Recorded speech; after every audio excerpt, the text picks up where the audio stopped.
You may prefer. Is that on? Yeah. Okay. Well, you may prefer it the other way. All right. I am calling to order the meeting of the City of Salem Budget Committee for April 16th, 2025.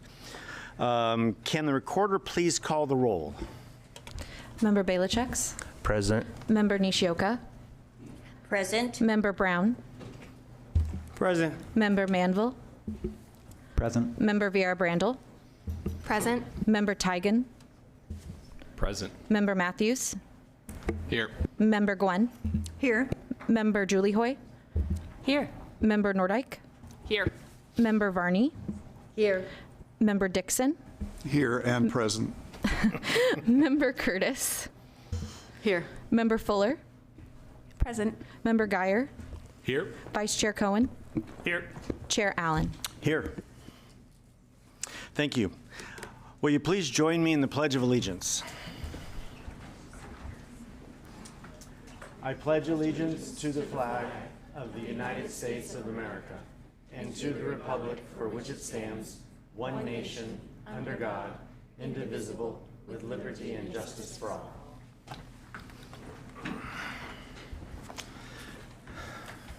Thank you very much.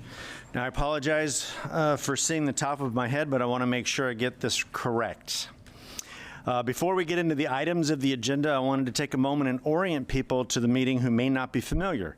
We will first approve the additions agenda, then we will hear public comment, approve the minutes, and hear about information items. Then we will get into presentations from the city manager and staff for 2 result areas. As a reminder, this is a space to have decorum, approach others in a respectful manner, and to be kind. This will help us to come together and successfully accomplish our goals of adopting the tax levy rates and recommending a budget to City Council. Also, there may be some late nights ahead. Meetings could last until 9:30 p.m. or later. If the meeting is still going on at the 11 o'clock hour, a motion will need to be made to extend the meeting in half-hour increments. Did I say 10 o'clock? Oh, Chair. I'm sorry, 10 o'clock. If I said 11, I'm just really thinking how fun it's going to be, and we should just stay longer. I should have said 10 o'clock if I said 11. I apologize. For the first action of the night, we'll have some additions to the agenda, which includes written testimony, an errata, and a staff report. Could I have a motion to approve the additions to the agenda? I move to approve the additions agenda. Second. Thank you. I have a motion and a second. Is there any discussion? All those in favor, please signify by saying aye. Aye. Aye. Any opposed? Thank you. The motion passes. We are now on to the public testimony section of tonight's agenda. Public comment will be taken both virtually and in council chambers. Those who are physically in council chambers will have the opportunity to testify first, followed by those on Zoom. For members of the public who have signed up to provide comment, please state your name and neighborhood or ward. You will then have 3 minutes to testify before the committee. If you are representing a group, you will be provided 5 minutes. The blinking yellow light will appear when 1 minute remains. When your time is expired, the red light will appear.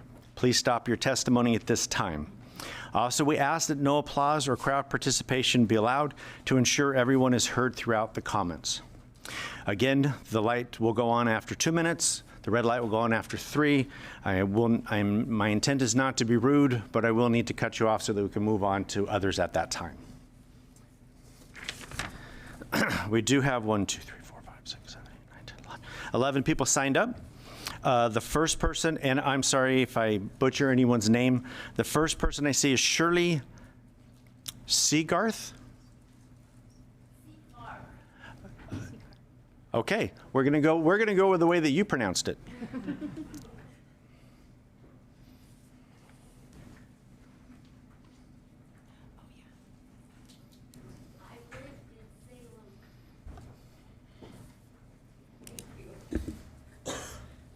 This is advanced for me. I've lived in Salem since 1950.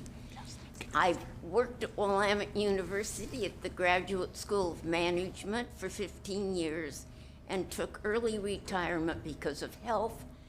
My time is spent at the library every week. I come as my most important activity. I no longer can attend movies. Salem has become dangerous for a single elderly person to be out on the streets. But I see all the moms bringing their children to the library. The restrooms are clean. The staff is so helpful and patient. And I think it would be a tragedy to reduce the hours and make it harder for us to use it.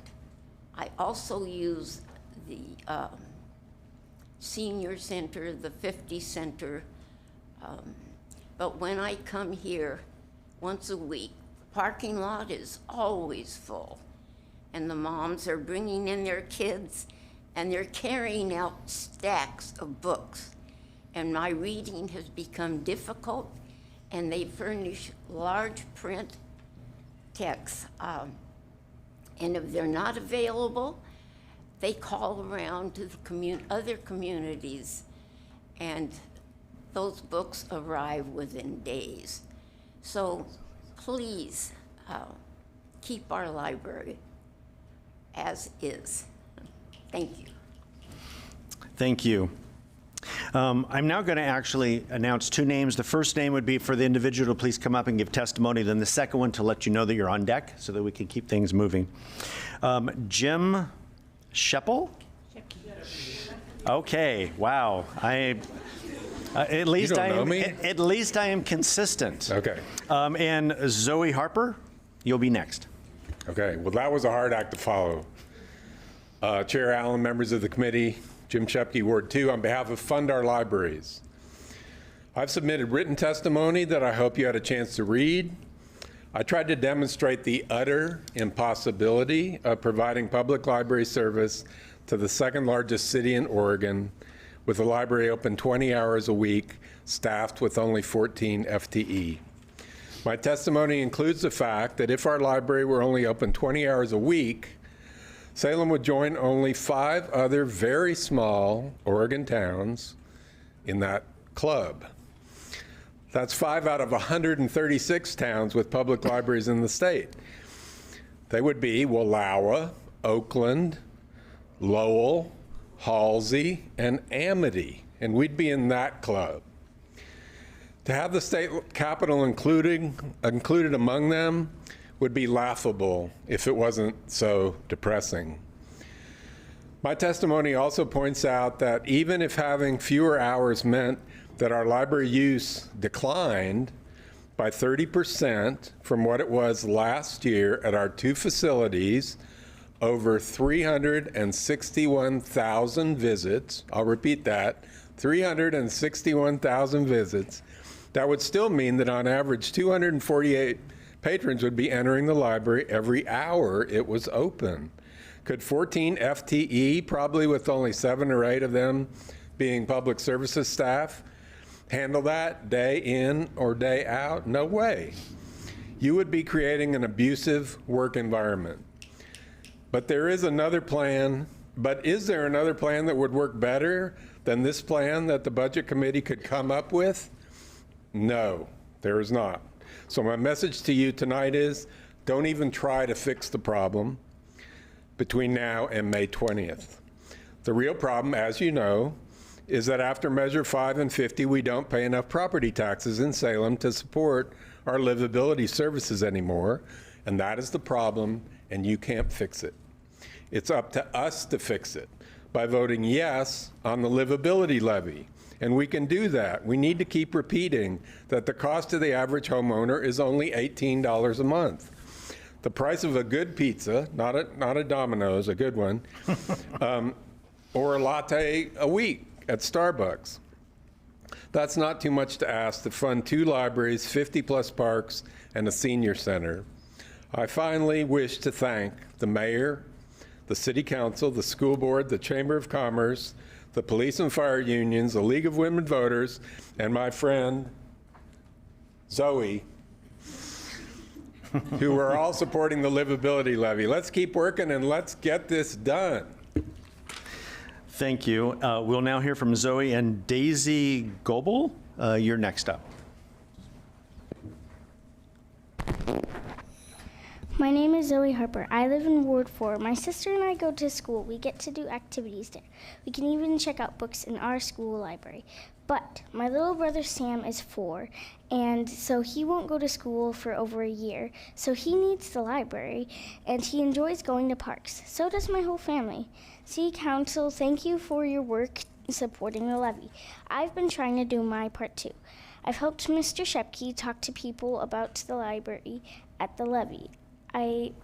At the library for the levy. I passed out information to my neighbors, and I even made a video. Please keep up the hard work going so we can keep our city going. Thank you. Thank you, Zoe. After Daisy, I have Felix May. Good evening. I'm Daisy Goebel. My address is 5842 Ballymead Street Southeast, Salem, Oregon 97306. Some of you may recognize me as a former Salem Planning Commissioner, but I'm here today as a resident and specifically as a user of the Salem Public Library. A little bit about me is that I grew up in a poor community, in a very poor rural Lane County community, and a very poor family. And I cannot understate the impact that the library had on my life as a child. I have so many childhood memories of library events and story times and activities that my family never could have afforded if it wasn't for the library. But most of all, the library opened up my world through books. By high school, I had read through the entire young adults section at the Fern Ridge Public Library, and I moved on to the adult books, and I began reading classic literature and nonfiction and everything I could get my hands on. And in high school, we didn't have cell phone service in Elmira at my house, and we couldn't afford internet. And so the only reason, I'm so sorry, I didn't mean to get emotional. But the only way that I was able to apply for college and get a scholarship and eventually get a full tuition scholarship to the University of Oregon was because of my library. And I went to the University of Oregon and I got a bachelor's degree in planning, public policy, and management. And I worked for 6 years in my career, and I'm now going to get my master's degree from OSU in public policy because policy matters and budgets matter and the decisions that are made today matter. I'm sorry, I lost my place. I also have 2 kids that love the library. They're 2 and 4.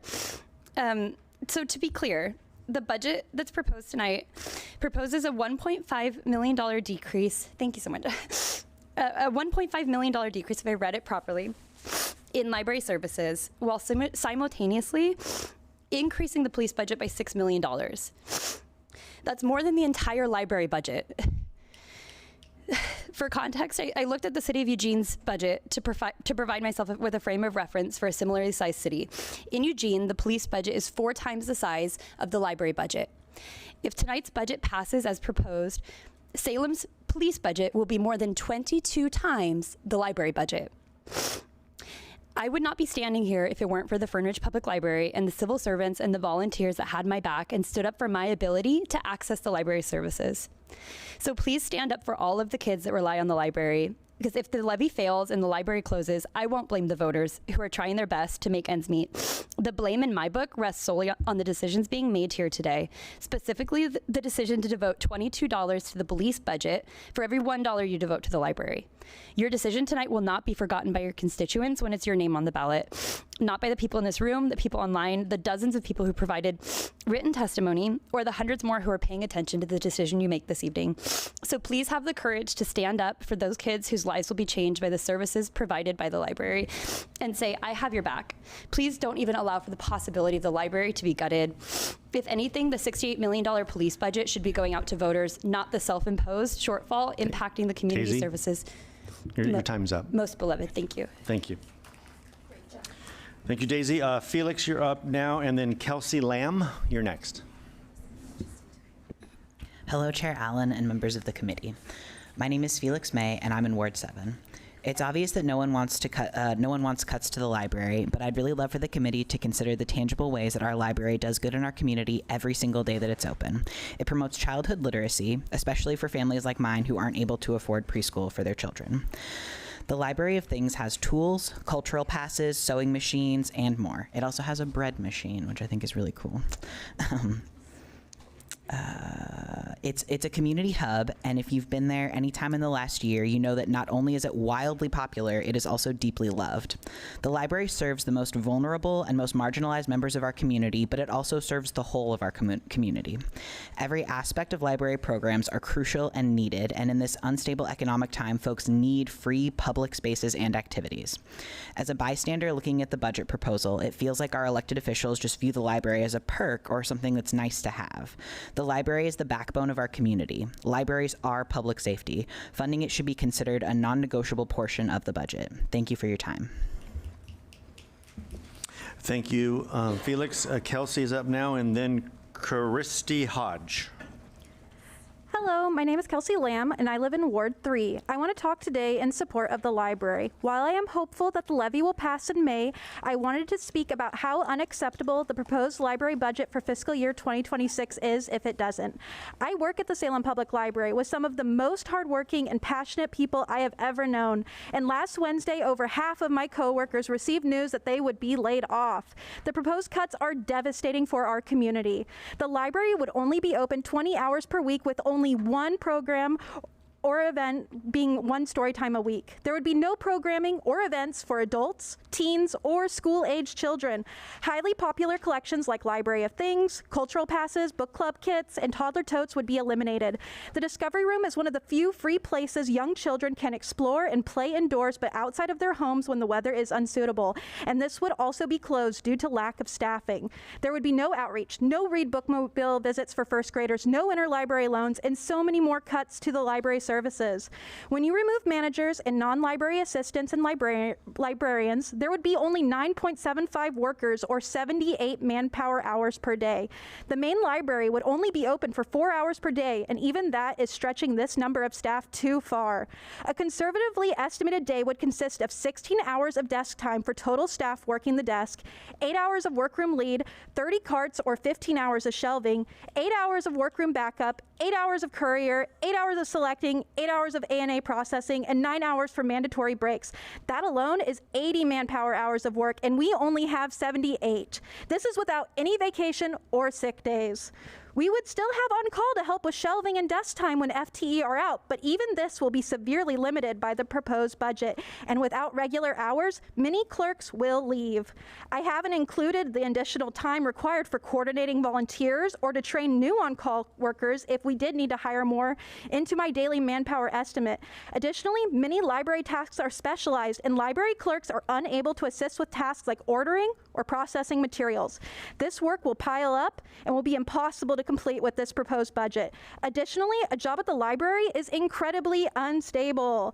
What happens is people leave SPL for more stable jobs. While the fiscal year 2026 budget does not officially close the library, this budget will very likely result in the closure of the library before fiscal year 2027 budget even could close the library. This proposed budget will not directly close the library, but it will indirectly close it due to lack of staff, safety, and job security. I ask that City Council and the Budget Committee keep in mind that passing this budget is effectively deciding to make Salem the first capital without a library. Thanks. Thank you, Kelsey. We'll now have Christy, and after Christy, I have Emily Byers. Hi, my name is Christy Kemper Hodge, and I live in Ward 6.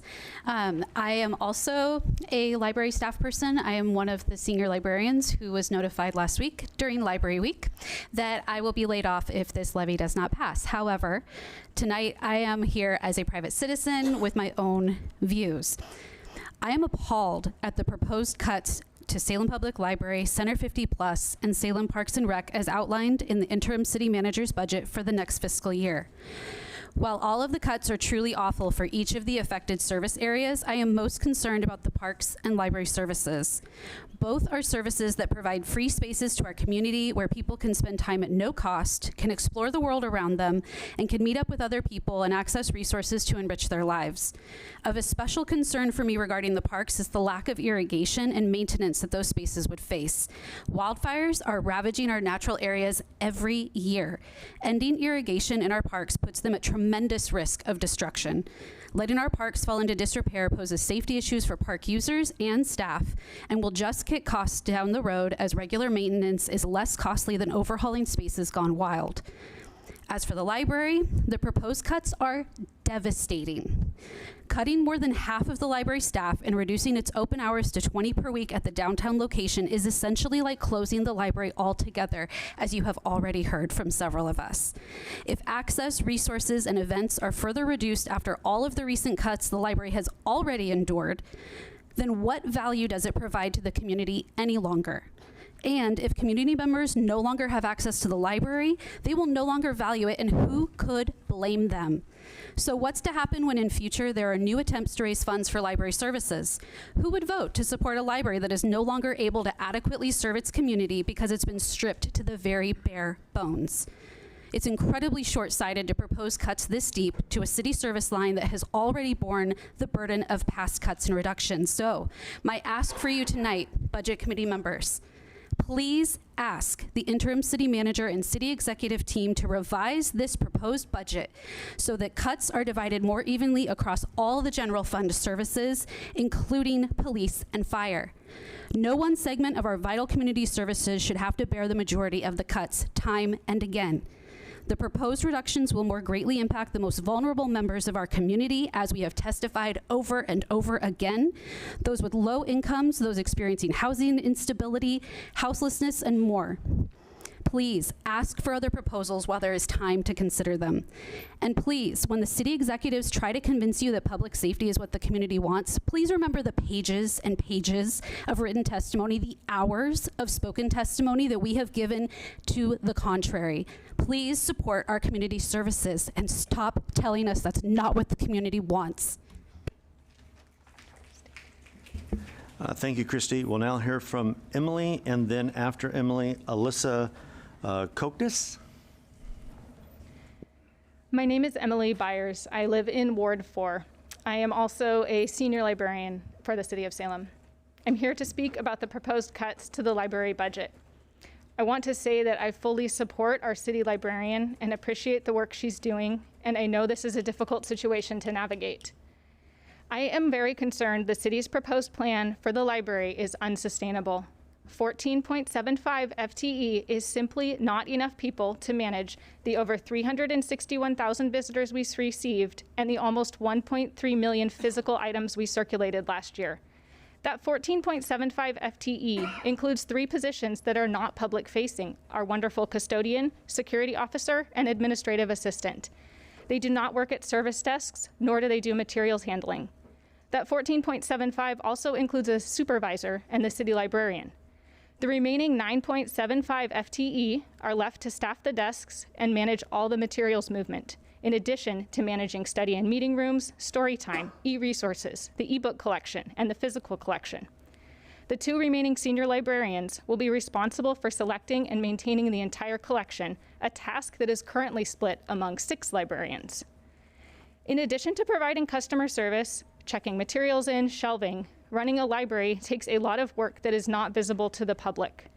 This behind-the-scenes work, even in this scenario with severely reduced services, includes things like answering phones and email, answering reference questions, checking in courier, troubleshooting ebook issues, ordering books, cataloging books, processing materials, paying invoices, and coordinating volunteers. I understand this plan was designed to avoid single points of failure and staff burnout. I do not see how that is possible with this few staff. I am afraid that it will quickly become unsustainable and unsafe to manage the volume of visitors we have in our 90,000 square foot building. The service reductions that will be required to even attempt this proposed plan are heartbreaking, cutting programs and services our community loves and relies on. Please look for cuts elsewhere in the general fund and restore funding to the library at a level we can sustainably serve our community. Thank you. Thank you, Emily. Alyssa will be up next, and then on deck is, I think it's David Levy? Hope I got that right. Oh, Levy. I was at least close.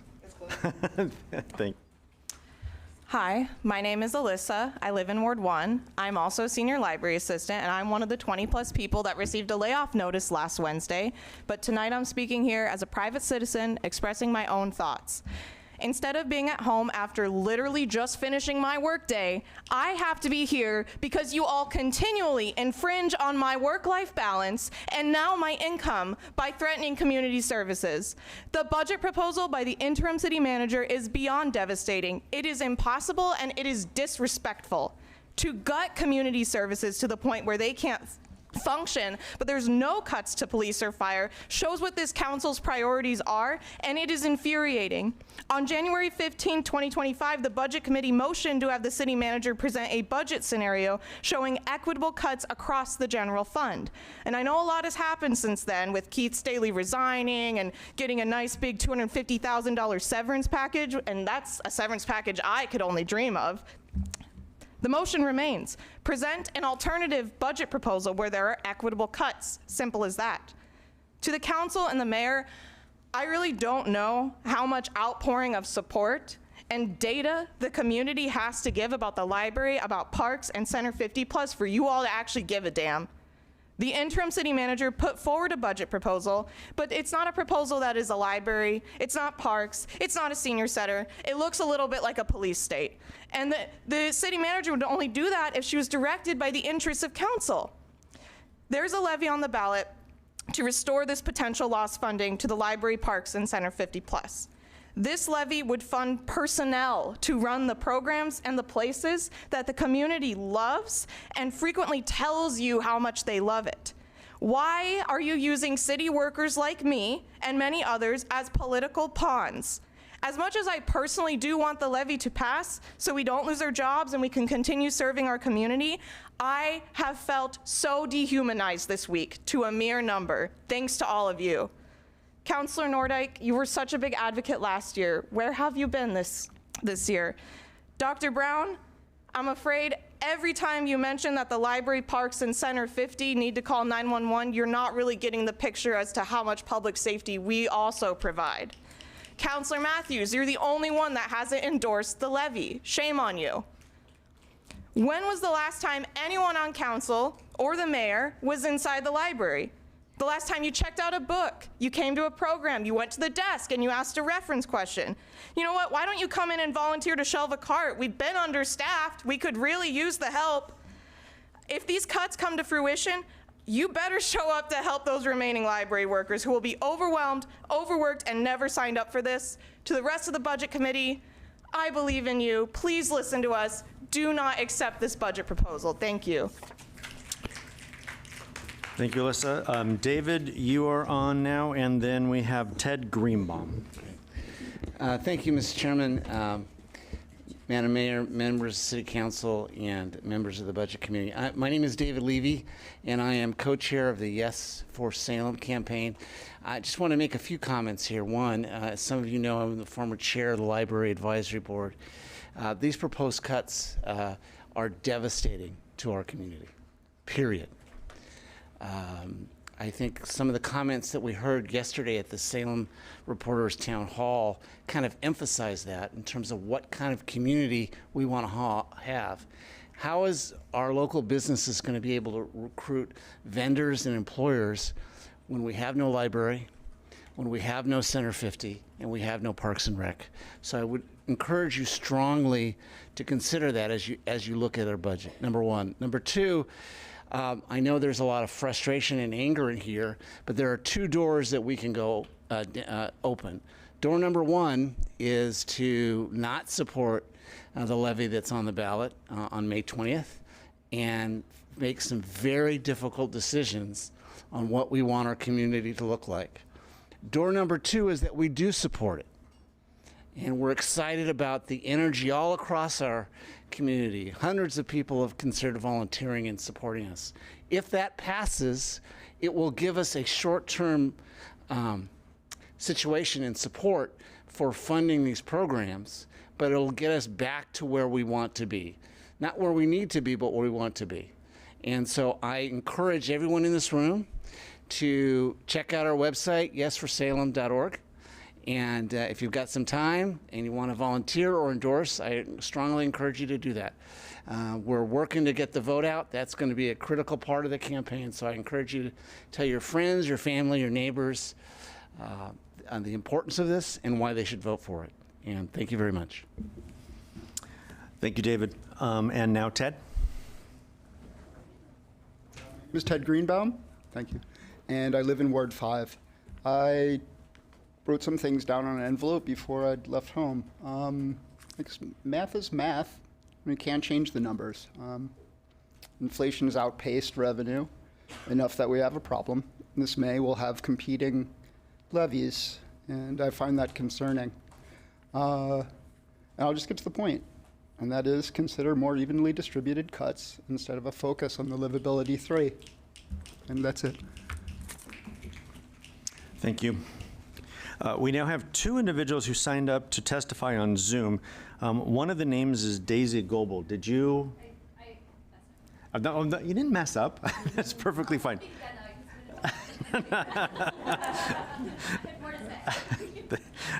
So we have one individual who signed up on Zoom, Rainbow Olmsted. Hi. My name is Rainbow Olmsted. I use they, them pronouns. I'm in Ward 1. I'm speaking from my home because I'm disabled.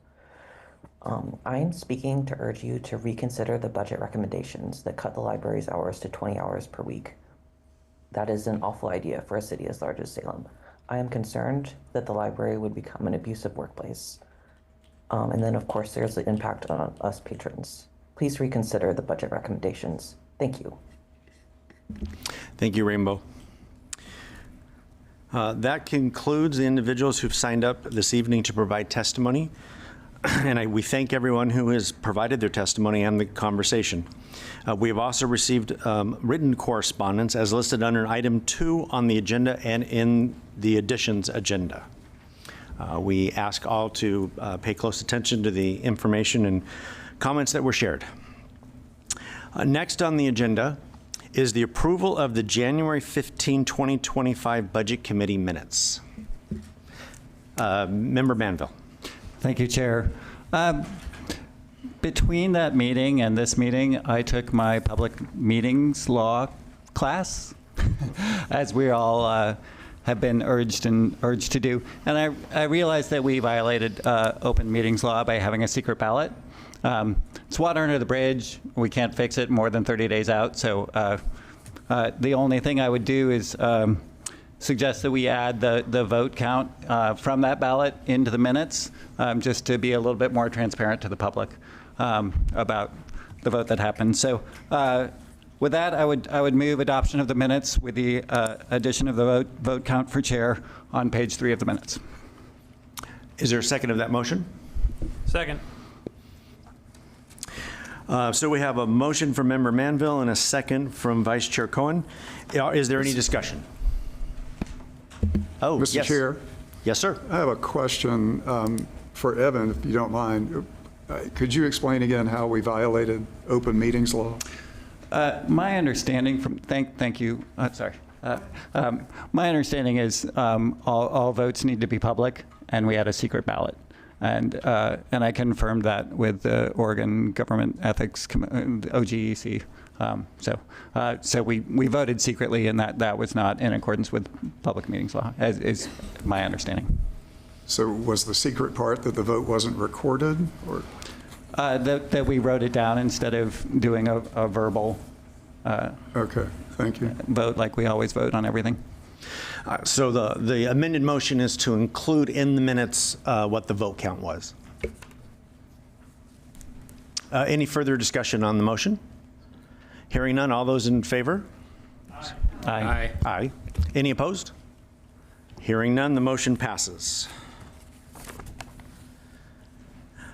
I'm glad that I can now turn the time over to someone. CFO Eggleston, if you could walk us through the action item on the additions agenda. Thank you, Mr. Chair. Josh Eggleston, Chief Financial Officer. We have one errata for you this evening. As a reminder, an errata sheet is used to identify and correct any errors found in the budget or budget document that are inaccurate or could cause confusion. In this case, during development of the budget document, page 85 and 87 were duplicated. The corrected page 87 is attached. There's no budgetary impact to this errata. We just want the right page in the right spot. Thank you. Josh, thank you. May I have a motion to approve errata number 1? I move to approve errata number 1. Is there a second? Second. All right, we have the motion has been made and seconded. Is there any discussion? Hearing none. All those in favor say aye. Aye. Any opposed? The motion passes unanimously. Next on the agenda are information items. CFO Eggleston, would you please review those items for us? Thank you, Mr. Chair. For your review this evening, we have responses to committee member questions that you received this afternoon with the additions agenda. This is probably not enough time for you to review them prior to this meeting, so happy to take questions on those either later this evening or at our next meeting. Also, just for your reference, the proposed capital improvement plan was on your desk also. We're going to be reviewing that at a public hearing next week, so you'll have a chance to review that in advance. But happy to answer any questions about the information items. We received those a few hours ago. We'll certainly entertain questions for Josh at this time, but we'll also have time at the next meeting for anybody who has questions about the responses. Are there questions at this time? Member Manville. Yes, there were several questions about the airport and the contract with Avello. Is the contract public, and if so, can we get a copy of that? I'll look into it, and if it is, we'll certainly provide it.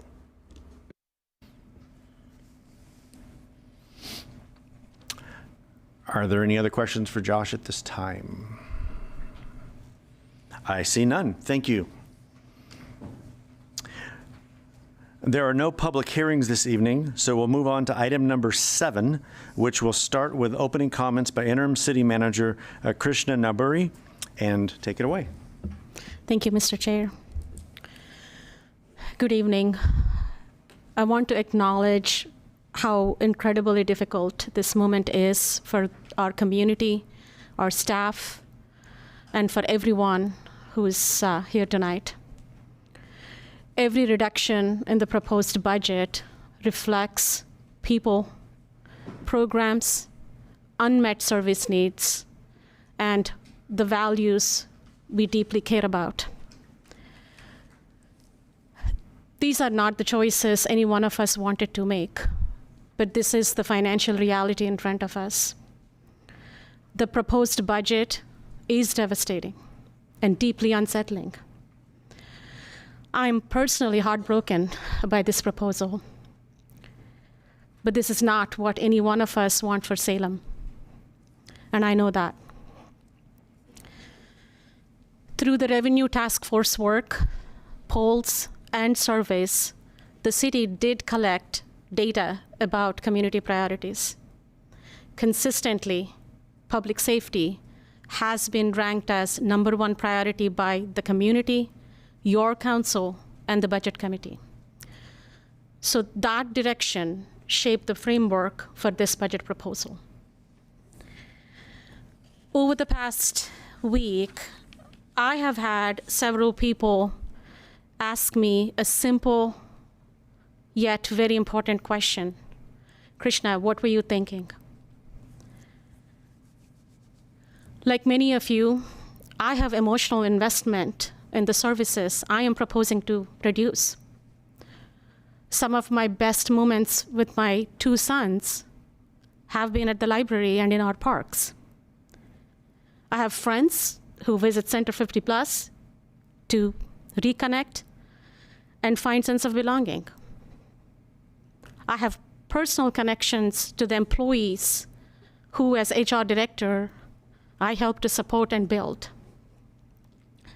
So now I would never call into the question the value these services have to offer to our community.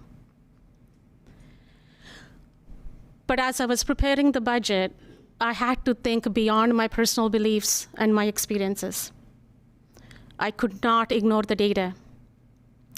service impacts, and what the community priorities were telling us.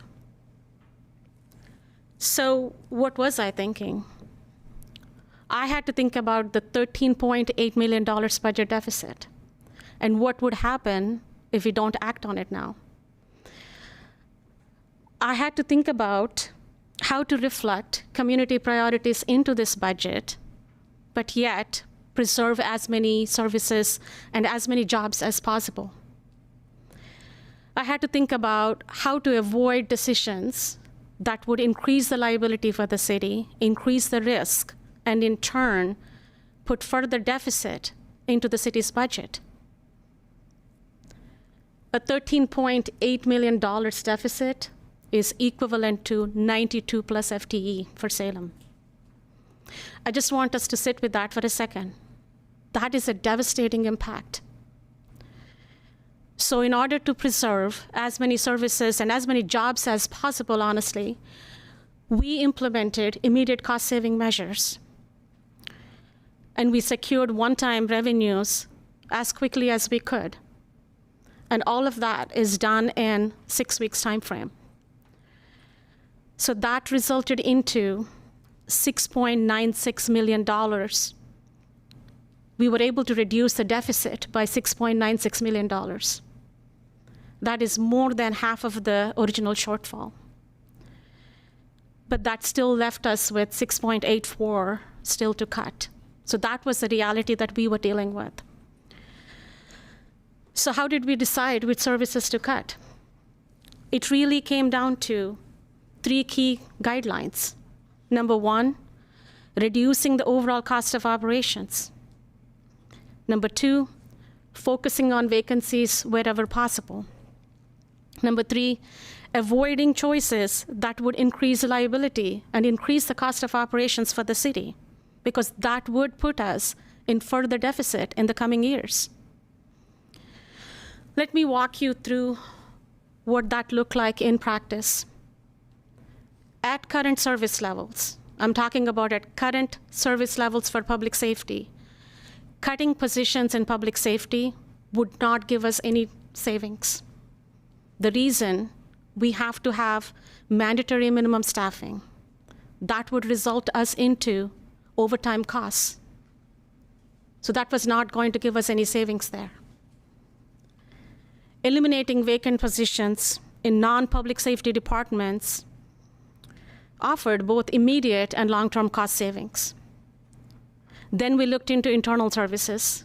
So internal services are IT, HR, legal, finance. There is a structural limitation in cutting these positions, and I'll explain that in a minute. 50% of the funding for each of these positions comes from general fund. The other 50% is recovered by charging departments like Public Works. So eliminating internal services positions would only give us partial savings, but also that would increase liability for the city and increase the cost of operations. I recognize the importance of sharing the burden across the organization. I do. But this is where we are at. By looking at the next 5 years forecast, projected forecast, in 2027, we have $8.9 million deficit. After all these reductions that we make now, we are looking at $8.9 million deficit next year. In order to address that, we need to eliminate internal services positions. We need to reduce the services for public safety and eliminate some FTEs there. So we will be evaluating all of the internal services positions.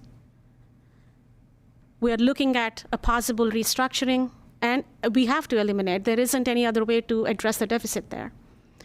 We have to start conversations with the community about the service levels for public safety. There is no way we can address that 8.9 without reducing public safety resources next year. That is the reality that we're dealing with right now. We worked hard to protect Salem's core services. Over the past year, we have worked with many community members to reduce costs and improve our financial forecast, and we'll continue to do that. Through one-time savings and the revenue measures that I talked about, we were able to preserve 41 FTE throughout the organization. I'm extremely proud of the leadership team and the staff who made this happen. But even with that, unfortunately, we could not save 51 FTE. That includes 37 people and their livelihood.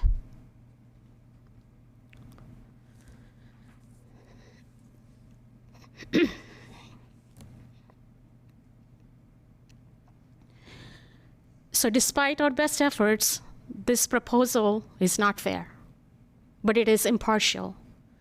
It is not fair people are losing their jobs.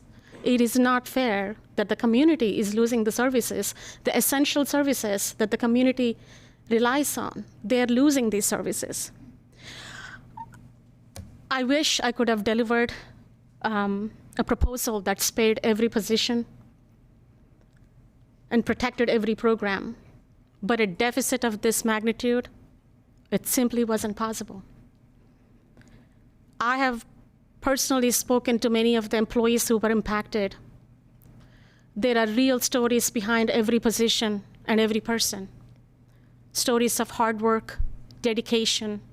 They chose to come and work for City of Salem. And the care each of them have for the community that they serve. I know some of you are here tonight. I am sorry. I am sorry that the organization is in this place. I'm sorry that each of you have to go through this uncertainty for the next few weeks.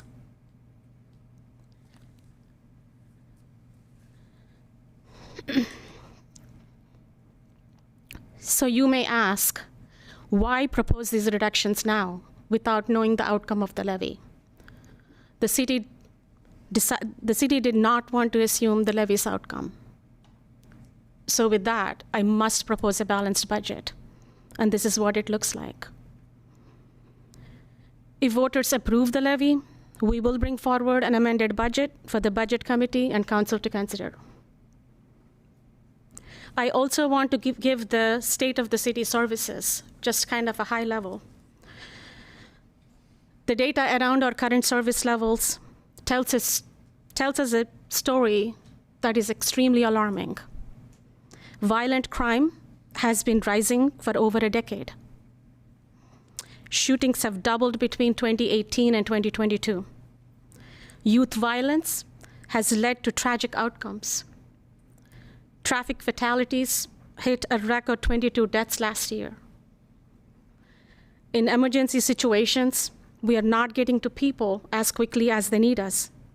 And when every second counts, delays cost lives. Our parks, our outdoor living rooms, we're struggling to keep them clean and well-maintained. And you can see that in the community. The number of hours our library is open is not enough. It just isn't. And this proposal would further erode those services away from the community. These are the essential services the community is relying on.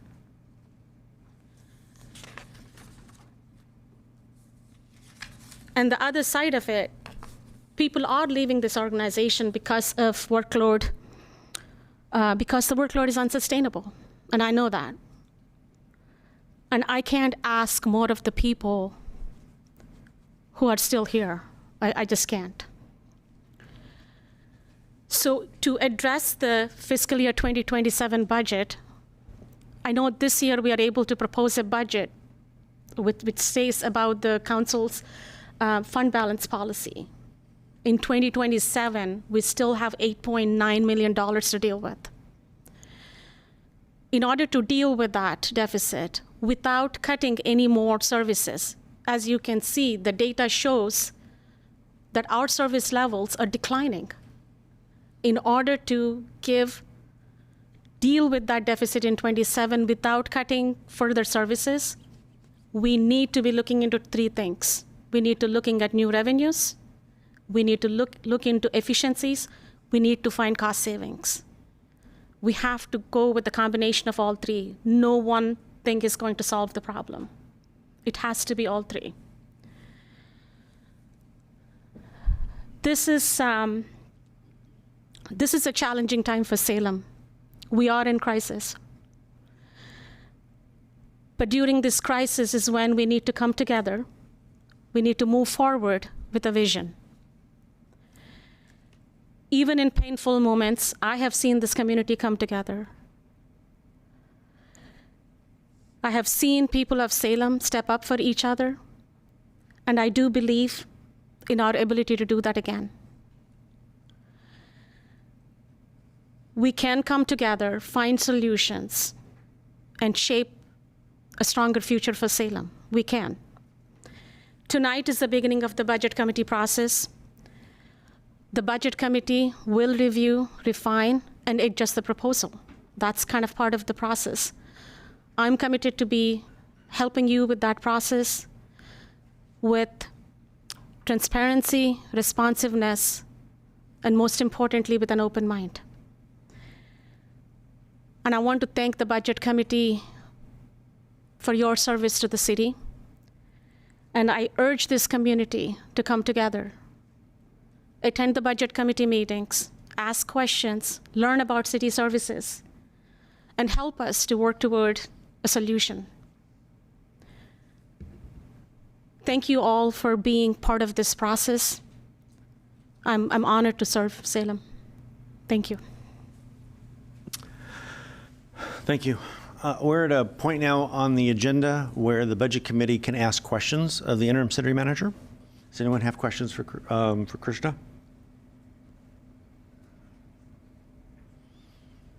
Not at this time. Well, there'll be plenty of opportunities in the future. Chair Allen. Yes. I'll take a statement in the form of a question or a question in the form of a statement. I just want to thank you, Ms. Nambury, for your service, especially over the last few months. You were thrown into a difficult situation, and appreciate your leadership over these months and presenting this document to the Budget Committee for their consideration. Thank you for those sentiments. We'll now turn some time over to CFO Eggleston to do a presentation overview of the FY 2026 proposed budget.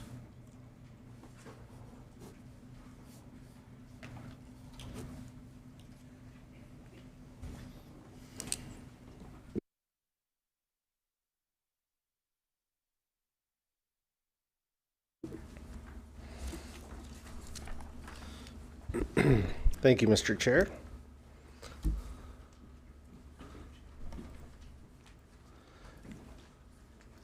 I'm going to start with a budget overview. We're going to start at a really high level. I know this is back to basics for some of us, but I just want to recognize, we're going to spend a lot of time talking about the general fund. There are 23 other funds that we're also talking about with the city. Salem is a full-service city, operating emergency dispatch, response, library, parks, neighborhood services, code enforcement, land use, planning, water, wastewater, stormwater, street maintenance, ambulance dispatch, and the airport. All these services operate in different funds for a total of 24 in 7 different fund types. These funds act like smaller entities within the city, and they're generally restricted for a specific purpose. The budget is an annual fiscal plan for the city. This year's proposed resource budget totals $1.03 billion and an expenditure budget of $764.23 million, allocated over 460 specific programs across 6 results areas. The construction funds contribute over a third of the materials and services budget, $155.7 million of the $397.1 million you see in the expenditure. Presentations on these result areas will help inform and guide your deliberations and recommendations to City Council. Staff will be available tonight and for the upcoming meetings to provide more detail about the proposed budget and answer questions. Based on the complexity of the question, we may need to follow up with answers at the next meeting. And also, since we do have some newer members, I want to highlight the discussion periods after each result area is a good opportunity for any motions or changes to the budget. While the committee can make motions at any time throughout the process, it can be helpful to not wait until the last meeting. Also, if you have questions on potential language or for how a motion or how the process works, please feel free to reach out to the budget office. This display shows the total expenditure budget of $764.2 million broken into the 6 result areas, including construction funds. As you can see, the safe, reliable, and efficient infrastructure is the largest, followed by safe and healthy community, and then good governance.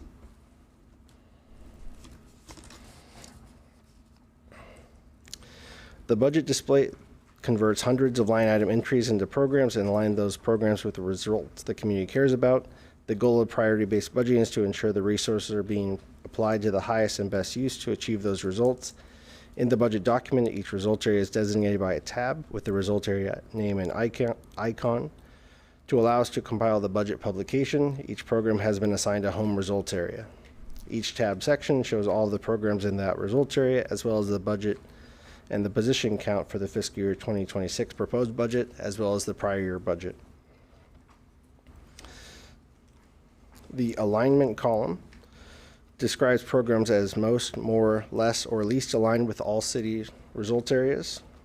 A less or least program alignment doesn't mean that the city can or should stop providing the service.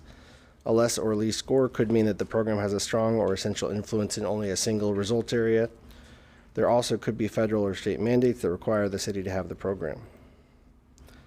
On the right, the numbers indicate the level of influence anywhere from minor or 1 to essential 4 in each of the result areas. In the table of contents section of the budget, there are also result area organizational charts that show the funds, departments, and services in each of the results area. So if you're thinking about making a motion or asking a question about each individual result area, feel free to go to those organizational charts. You can see where the service lies in those areas.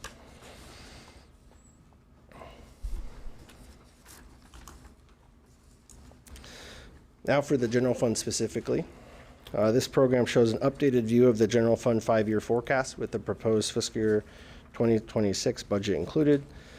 On this slide, you can see the revenues in beige and the expenditures in gray. Highlighted in this box is the proposed budget for fiscal year 2026. As you can see, even with the proposed reductions, as Krishna mentioned, we are still anticipating to spend more than the revenues we are collecting. This trend continues for the 5-year view on this slide. In green, you can see the projected ending fund balance or saving account balance. The city council fund balance policy of 15% of budgeted revenue, shown here in the dashed green line, ensures that the city has an appropriate level to meet this need. The fund balance is important to the general fund for a few different reasons. One of the main reasons is simply to be able to pay bills and employees before we get property tax receipts in November. We also have to be able to cash flow July, August, September, and October. Another reason is to maintain our credit rating. This is particularly of importance this year. During fiscal year 2026, the city will be issuing the second round of the safety and livability bonds, and maintaining the city's credit rating allows the city to be competitive and get the best rates, saving taxpayer dollars.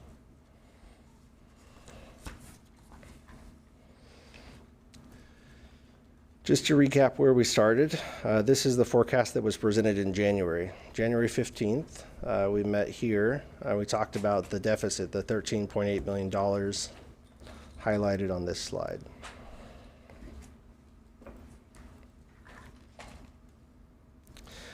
This next slide shows the updated forecast based on the fiscal year 2026 proposed budget. So the graphical display we just looked at 2 slides ago, this is the number version.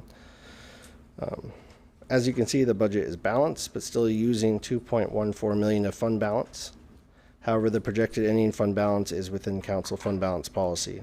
The out years of the forecast show continuing structural imbalance starting at $8.9 million, reference for fiscal year 2027, up to $14.4 million in the last year. The budget could likely still be adopted in 2027 with some modification, but for 2028, the city would be unable to adopt the budget, and the fund balance would be completely depleted in fiscal year 2029.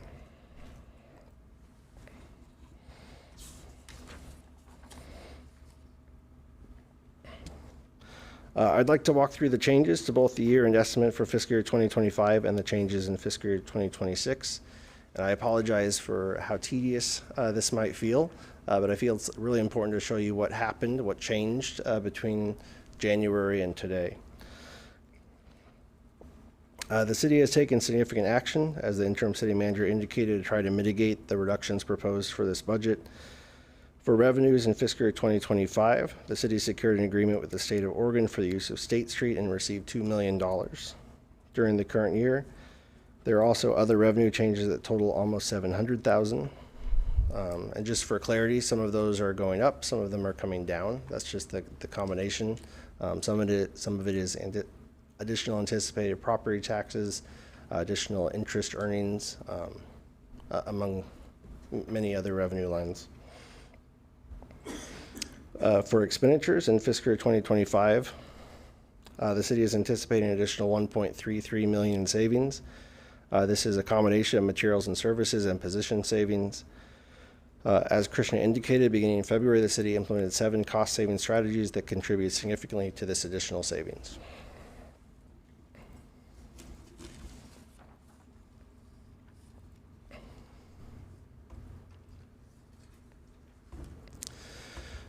For this slide, I tried to add some animation to make sure we could follow along. So if you remember on the previous slide, we were talking about additional $4 million of additional fund balance going out. This is fiscal year 2026, the forecast produced in January, and then the proposed budget. So as you can see, the beginning fund balance shows that additional $4 million from the previous slide coming in. For revenues, similar to the previous slide, there are just a combination of adjustments for revenue categories for that $656,000. You also might remember last year there was a one-time transfer from the Cultural Tourism Fund to transfer ARPA dollars and American Rescue Plan Act dollars to restore some of those services. The city has taken a step to propose that in the budget as a transfer. This is the remaining balance of those ARPA dollars in the Cultural Tourism Fund, so it's already built into the proposed budget. On the expenditure side, we're looking at position reductions and changes. So there are 51.4 positions proposed for reduction in the budget. There's also a combination, I mean, just like the revenue lines. So we go through a process of updating it. So as we have employee turnover, as benefit changes happen, there are other adjustments there for expenditures. We also shifted the Emergency Medical Services Dispatch fee to the EMS fund, the new enterprise fund, from the general fund for that $904,000 there. We included deferring equipment replacement again for this year. If you remember in fiscal year 2025, the current year, we included that deferral, so we're continuing that deferral except for police patrol vehicles. Reduction of supplies across the board in the general fund, reduction of training across the board in the general fund, with the exception of required training for certifications, particularly in public safety. Defer technology replacements, and eliminating the Civic Center security contract. So as we move into temporary location while this building is being retrofitted, we won't need that security service at that time. That gets us to the total expenditure changes, the $9.98 million there. So our savings adjustment. So as you reduce expenditures, our savings are calculated based on that budget amount. So this is the corresponding shift downward. As the expenditure budget decreases, the estimate for savings decreases also, which gets us to the $11.67 million there for the total revenue and expenditure changes. So as you can see, the previous number was 13.8. The difference between the 13.8 and the 2.14 is the total of those revenue and expenditure changes. And then the total shift for the ending fund balance is the $15.69 million listed here. And I think I'll pause there to see if there's any questions on this slide.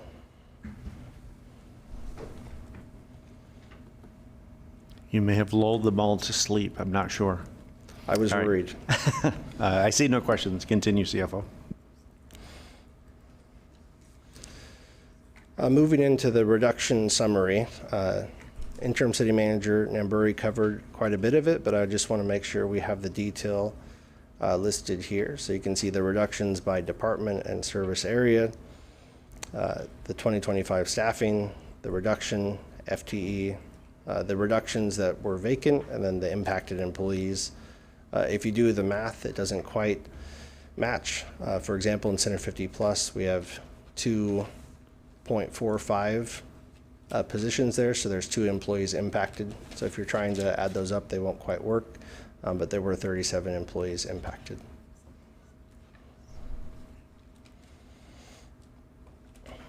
This is a reduction summary by department and by category, so the total materials and services, total personnel, and the total savings and reductions. A little nuance here, we do have 2 positions in enterprise services that were maintaining the position authority, but there's no intention to hire. So those positions are frozen at this time. And with that, I'll pause to see if there's any questions before we move on to natural environment stewardship.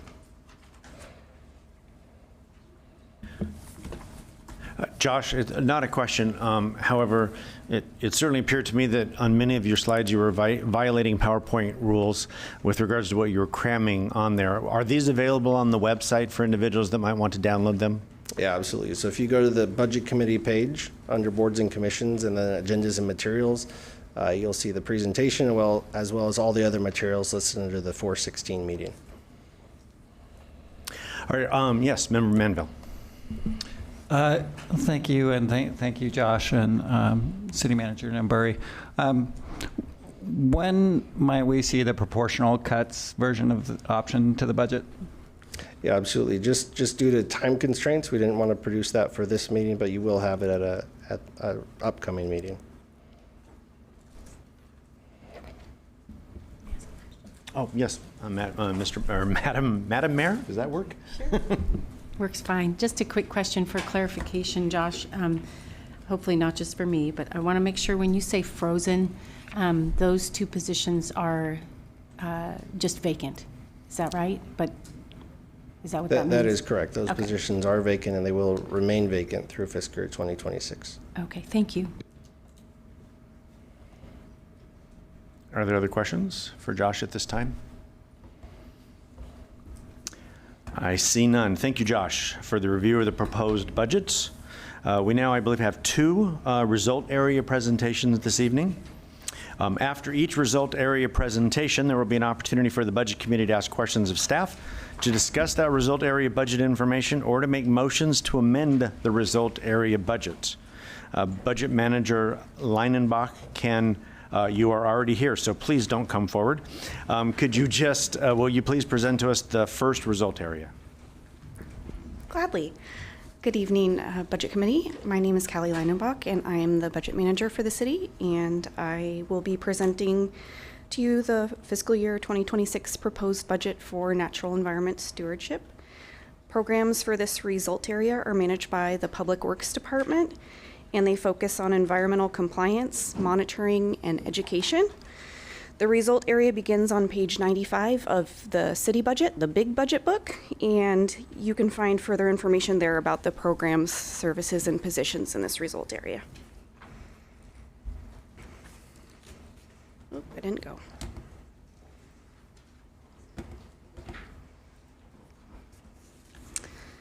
The Natural Environment Stewardship Result Area has just over $28.3 million in proposed funding for fiscal year 2026, with 4 major program groupings that represent responsible wastewater treatment, careful natural resource management, water quality monitoring, compliance with federal and state permits, and work towards climate action goals.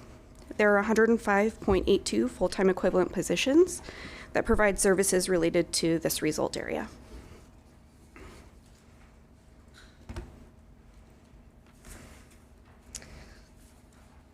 So a few highlights in the 2026 budget.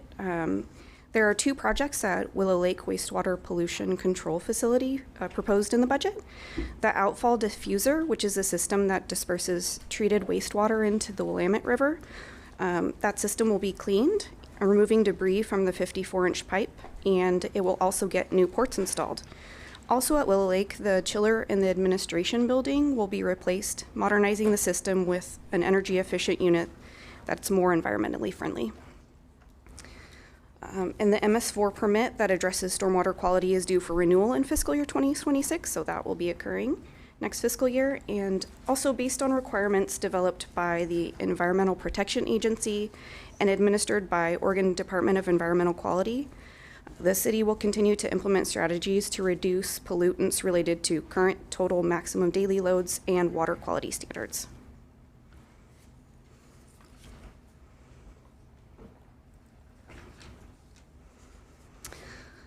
Salem is advancing sustainability and environmental stewardship through key projects and accomplishments, including ecological restoration efforts, infrastructure improvements, innovative stormwater treatment, and urban forestry initiatives. Examples are shown here, and several of these projects were funded by state or federal grants.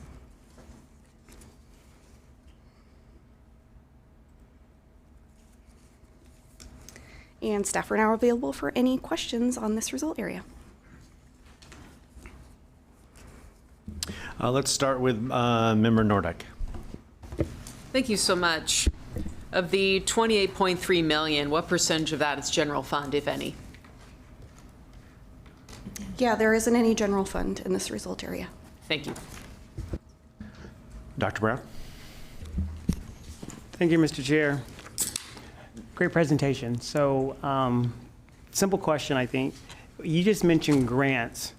Do we know, is there a number of how many of those were received, the amount for this past fiscal year?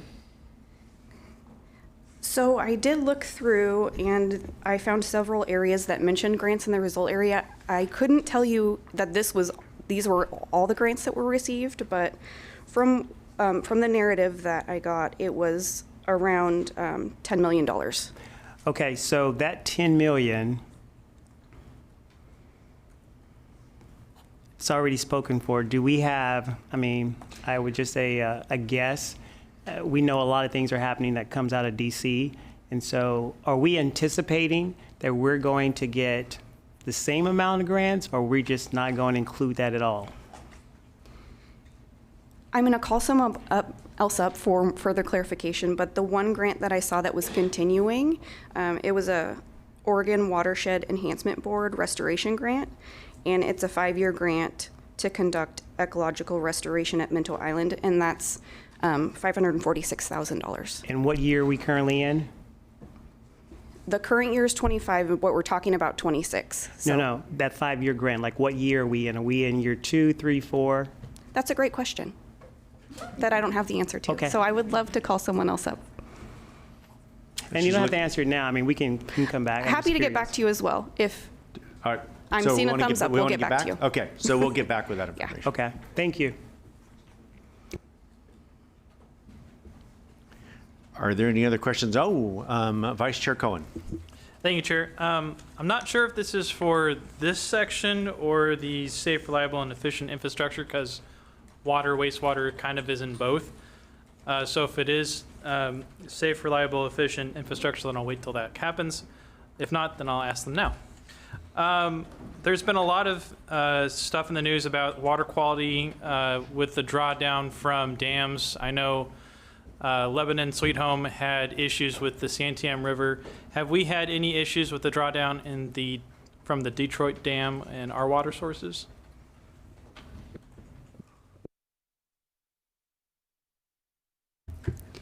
Good evening, Chair, members of the Budget Committee. Brian Martin, Public Works Director. Detroit has not done a deep drawdown yet, so we have not had any issues. Right now, it's looking like it's going to be postponed until 2026, and we are looking at options for how we can still provide drinking water to Salem during that deep drawdown. That will show up under the infrastructure component of the budget. So we have already started allocating funding for improvements to help us through that drawdown.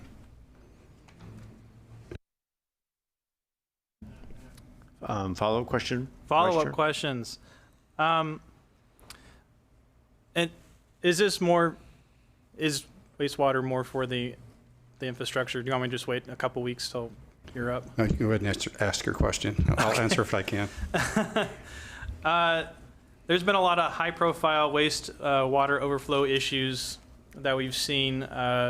Just 2 days ago, City Council approved a settlement for that. What is the Public Works Department doing to mitigate this? One, two, if we can determine the source, whether that be a household, business, school that is responsible, can we charge them for the issues that they cause with the wastewater?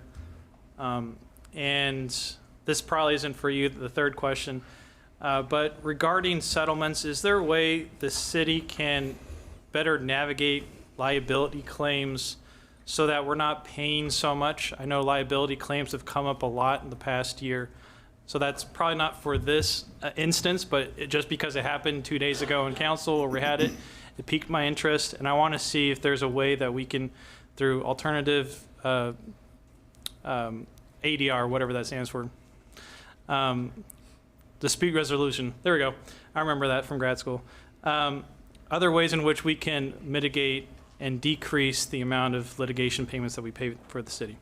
So I don't know if you want to tackle some of that or wait. I can go ahead and address a few of those. Replacing infrastructure would typically be under the infrastructure component of the budget, which we'll be talking about, I believe, next week. But there is also maintenance of the infrastructure, which actually falls under this category. And that involves cleaning roots, replacing pipes that are failing. We do have programs to do the best we can with it. We do have an aging infrastructure, and so in some cases replacing it is really the only good option. We have had sanitary sewer overflows this last year. In fact, we're up to 12 this fiscal year. The last fiscal year, we had 11. Hopefully we're through the woods because the drier weather's here, and we wouldn't expect to have any, in May and June. We look at addressing those. Typically, when there is an overflow, we go out and look and see, is it really something that we caused or created, or is it something that, many times it's considered an act of God if we have huge storm events and things happen that we can't control. This last one that you mentioned, we had a failing pipe that we were not able to maintain, and because we were not able to maintain it, it became our liability, and that's why there was the payout that you saw. So I know that our risk management team, they look into all those factors. We have insurance policies. We work with people that insure us. I think in many cases we don't pay claims, but there are cases where we are responsible, and this last one was a case where we were responsible.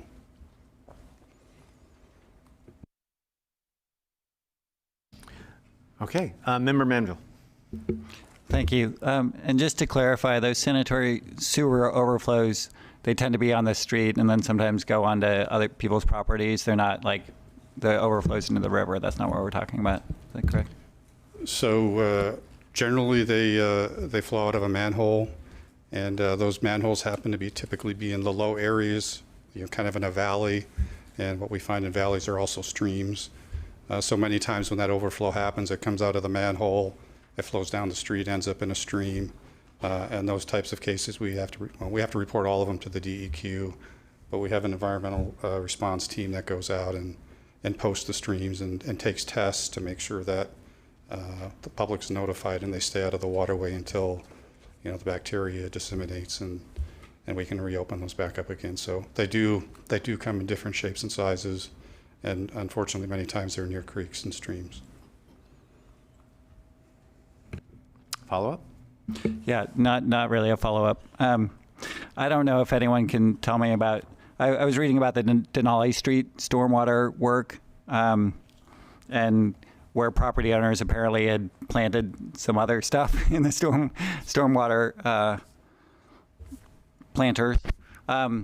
And curious about the plan to mark that. It sounds like the city worked well with homeowners and kind of tried to say, hey, let's figure out a maintenance plan, but homeowners change. are homeowners near stormwater planters like going to see a sign when they go out to a bioswale or a planter or something like, don't touch this, or like, hey, talk to your neighbors, or like, how can we avoid this sort of expense in the future?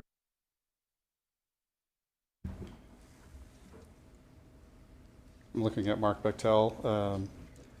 This falls under his area.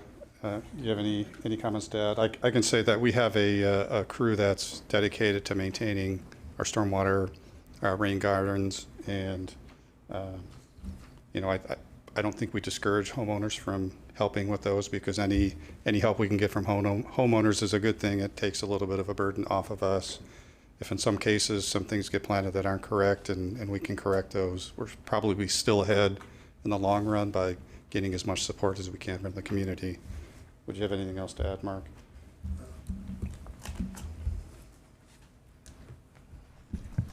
Mark Bettel, Operations Manager for Public Works. Sometimes those swales, just as those filteras and swales fill up with sediments over time, they go through a natural replacement cycle, and that does require our crews to go out to excavate them, rebed them with new material, new media, and new planting materials. Yes, as Director Martin said, sometimes neighbors feel they're being helpful and plant things they shouldn't, or they don't realize the proper way to maintain some of the planting materials, and that creates an expense to the city. But for the most part, those swales do work, and they work well, and they're an integral part of our stormwater treatment program and part of our climate action goals. Thank you both, and thank you for my patience hacking that lingo around bioswales all over the place. Are there any other questions on this results area? I do not see any. Thank you. I believe that the CFO is going to tackle the next one.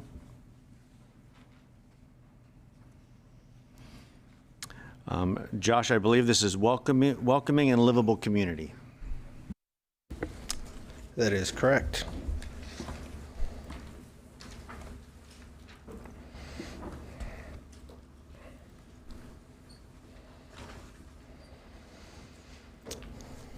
Hello again. The Welcome Livable Results Area budget is proposed at $34.7 million, and there are 94.64 full-time equivalent positions within this result area's programs.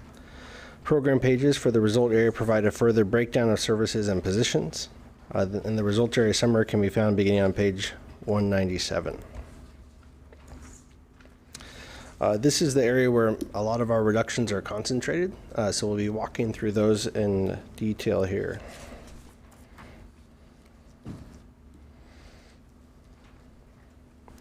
Oh, here, sorry, I skipped one slide. So we are going to be focusing on service reductions, but I want to be inclusive about everything else that lives in this area. So it does include planning services, neighbor enhancement, the library, homeless and sheltering coordination, social services and affordable housing, parks, recreation, Centerville Plus, CDBG and home, public art and TOT grants or transient occupancy tax, and also trust funds. Starting with the library reductions. And I apologize, some of this is repetitive to the budget overview, but we are talking about 23 full-time equivalent positions, or a 61% reduction in staffing. 18 of those positions are filled, 5 are vacant, for a total of $2.98 million, or a 49% reduction in funding. It also includes a reduction of some of the seasonal staff. The service impacts are outlined in the budget message and also in the results area. It includes the closure of the West Salem branch, reduce hours at the main library, to 20 hours per week. We're still working through what those hours might be. It likely would be 4 or 5 days, including daytime and weekend and evening hours, so some combination of those. It would include no new additions to special collections, library of things, cultural passes, book kits. Significant reductions or eliminations in library programs. I think it was mentioned during testimony down to 1 program, which is correct. The reductions do include outreach to service organizations and senior living facilities, technology help appointments and reference help appointments, group visits, interlibrary loans, early literacy outreach, education workshops, multilingual programs, and STEM classes. And the focus will be on basic service. So the library will prioritize basic circulation, cataloging, and shelving of materials with limited capacity for additional services. And I think for this results area, if I may, Mr. Chair, we'll pause between each service area and check for questions, if that's all right. Absolutely. So you want to pause here for questions for what you've presented thus far. Member Curtis, first question for the evening. Thank you. Just a quick question. So, you know, beyond books, the library provides services for those that are less fortunate, maybe, than some of us are to have a computer at home or a smartphone or something. So would these cuts include access to public computers for people who are applying for jobs or benefits or something like that? Yeah, I appreciate the question. I'm going to defer to Gretchen Bennett, our Interim Community Services Director. Hi, good evening. I'm Gretchen Bennett, Acting Capacity Community Services Director. Absolutely. With the reduction in the number of hours and staff and people available to assist, most definitely. If I could clarify, I do believe that the computer area would still be open, but just for a reduced number of hours. Thank you for the clarification. Member Curtis, do you have a follow-up question? Okay, thank you. Member Fuller, your first question of your Budget Committee tenure. I know, it's so exciting. Would services such as ebooks continue?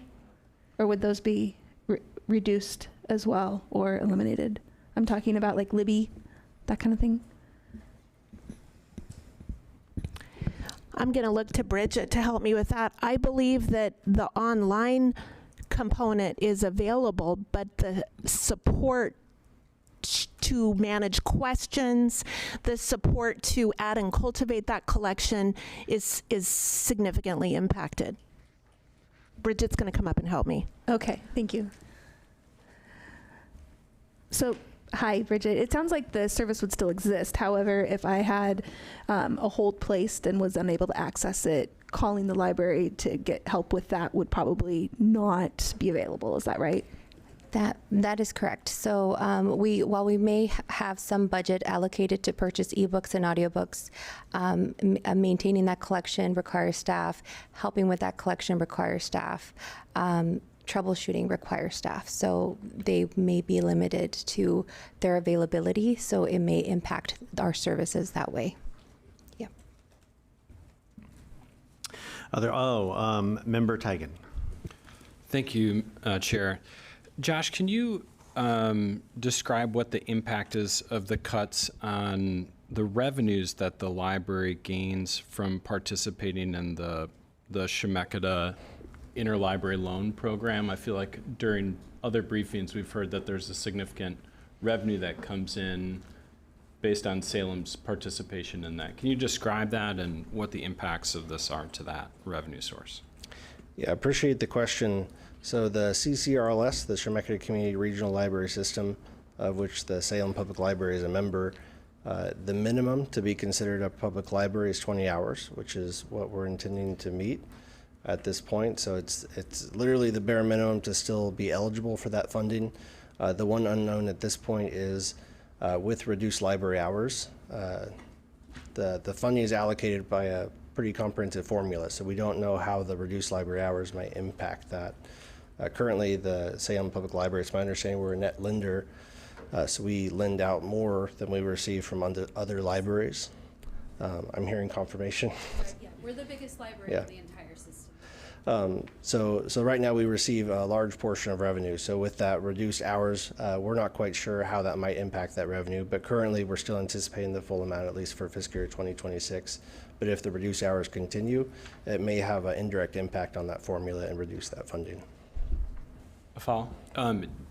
I think that part of the community services budgets that we've seen in the past reflect that though they cost a certain amount to operate, they also bring in a certain amount of revenue. We'll probably talk about that with the parks as well. So can you detail that revenue? What comes from CCRLS for us being a net lender and the like? What's that number? Is it $20,000? Is it $750,000? It's north of $800,000. Yes. Okay, thank you. Councillor Quinn. Oh, I'm sorry.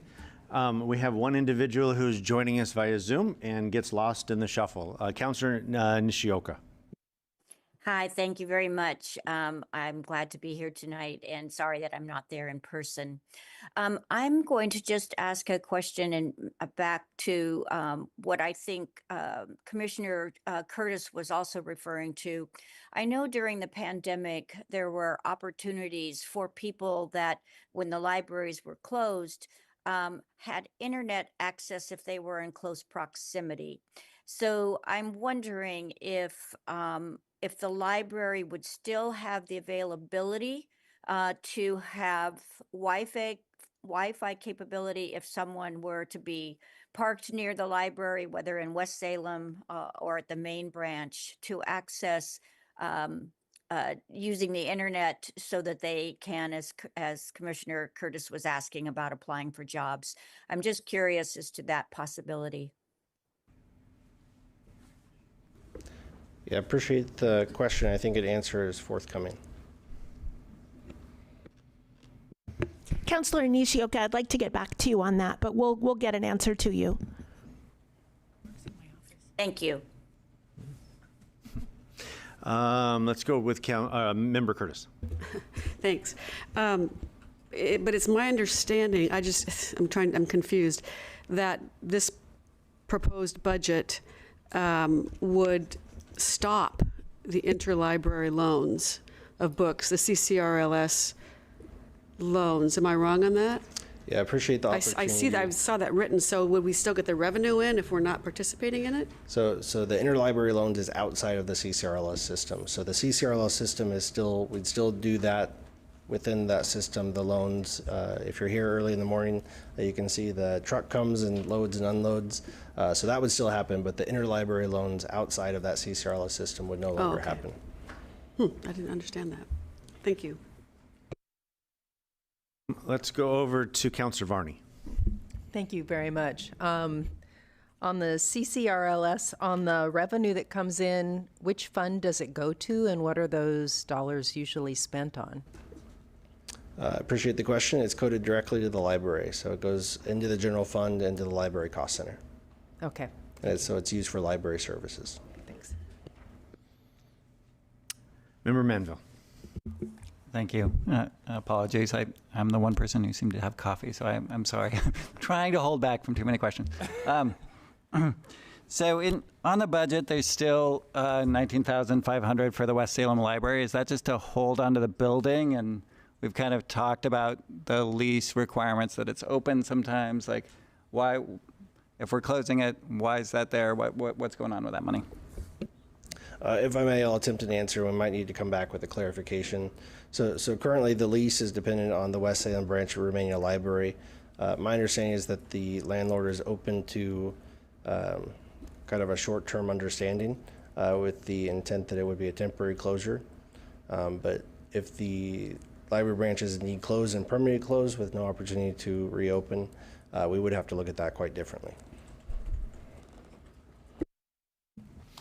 Did you answer the question as to why there was the $19,000 in the budget? I believe it's utilities.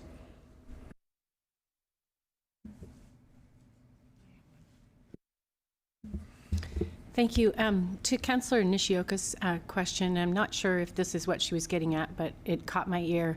You're wondering if the library is closed, would Wi-Fi still be available outside the library? Is that what you were getting at? And I can speak from personal experience that the library Wi-Fi works as far as the city manager's office. So I would think that would cover Peace Plaza and quite an area around. So thank you.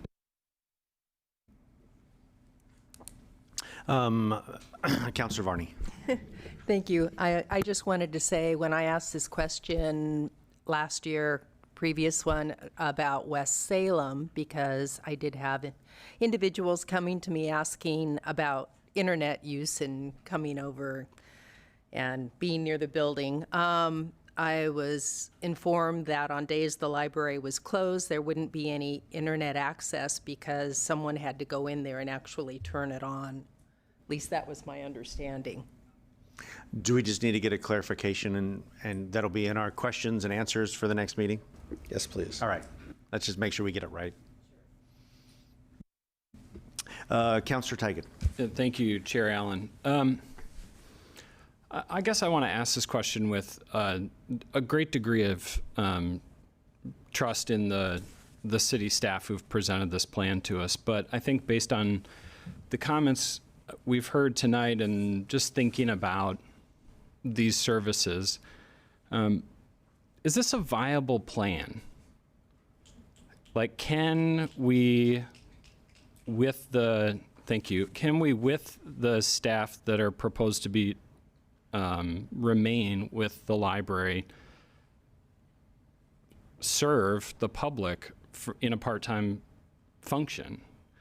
I guess my specific question is, and maybe that's a rhetorical one, I believe that if you present it to us that you believe it is viable, but I'm curious, I was hoping to see if 20 hours is the hours, what days, what hours, what do the staff do during those times in order to make it viable?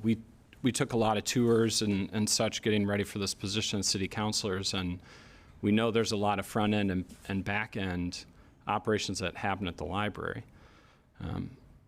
I guess I feel like in order to vote on this budget, I need to know that there's a path forward that feels viable.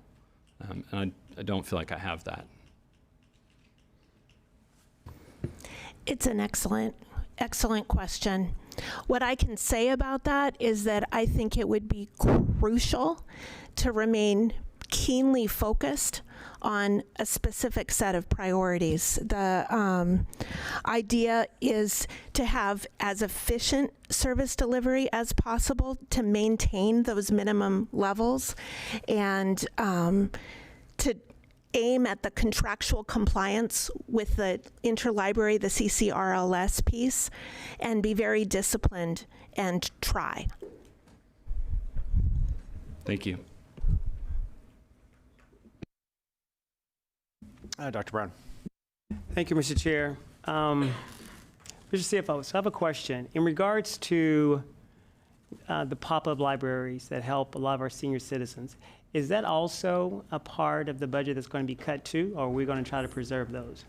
No, that is correct. It is part of the reduction. It is? Okay. Follow up, may I? So, again, I'm always talking about grants. Is that a possible place to look for additional funds when it comes to not the library as a whole, but certain parts of it that would be cut? For instance, like the pop-up services? Is that something we can look at this next fiscal year? If I may, I believe it's a nuanced answer. I'm always challenged to fund operation with grants because they're often one-time or for things, not usually operations, and they're hard to count on. So like the previous discussion where you asked how many grants are coming in, we don't budget for the grants until we know that we're going to receive them. We actually have the agreement signed, and often the funds already in the bank before we actually budget for them.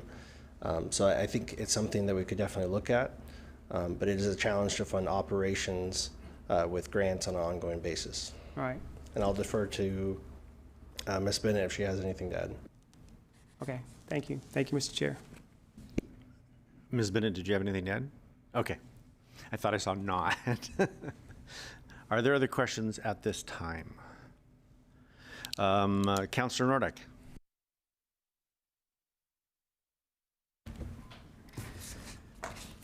First of all, I'd like to thank everyone for testifying tonight. That was really, really hard to hear. One of the things that I'm concerned is I recall last year when we were looking at potential layoffs and when some of the staff came to the meetings who were saying that that could be me or that will be me. one of the concerns that I had was whether all of the library's bilingual staff would be eliminated. Under these proposed layoffs, would we still retain any bilingual staff at the library? If I may, I think we'll come back with that question. But we do follow our contractual obligations when we're looking at layoff notices. We have an agreement with the AFSP union that are representing the library employees for how those are functioning. So we can bring back that detail. That's great. Thank you. And I assume that the story time that we've been doing in English and in Spanish, is that on the chopping block as well? I don't know that. Yes, I'm getting a nod. It's deeply concerning on so many levels, because when we talk about youth literacy being a huge, huge problem for kids these days, the in-person story time is really essential to their cognitive development, their well-being. But we could go on and on about that, and I'm trying not to, because this has been an extremely upsetting evening. I would also encourage folks, if you are here tonight, and I'm glad that you're here, but as someone who knocks a lot of doors, remember where you should be spending your time. And I got your message. I know where you stand, but do the voters know where you stand? So I would encourage you, your testimony is important, and you have the right to be here, and you have the right to come back every single time we hold meetings here. But the election is coming, and I encourage you to talk to people who have not heard your voice, who do not know how painful these cuts will be. Everyone on this budget committee knows that because of you, how incredibly heartbreaking this is. So I just want to encourage you to continue to come speak to us, but also be really strategic in the limited use of time, because that election will be here before you know it. And we all know how abysmal turnout is in May elections. It's pathetic in a city where we have self-addressed, stamped, prepaid envelopes for vote by mail. So that's my soapbox on that. Those are all the questions that I have for now, but I know I will have more. And again, thank you to everyone who testified, and especially to the staff. I can't even look at you. It's so upsetting.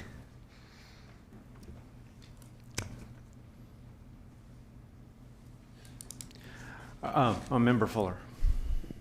Yeah, I just want to say there is 34 days left until May 20th.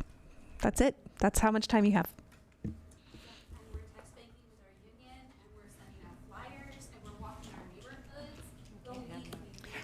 All right. We need to keep the conversation within the committee. Thank you. So we'll go ahead and ask Josh to continue with your presentation. There'll be more opportunities for questions, and you can circle back to this area later if a question comes to mind. So go ahead, Josh. Thank you, Mr. Chair.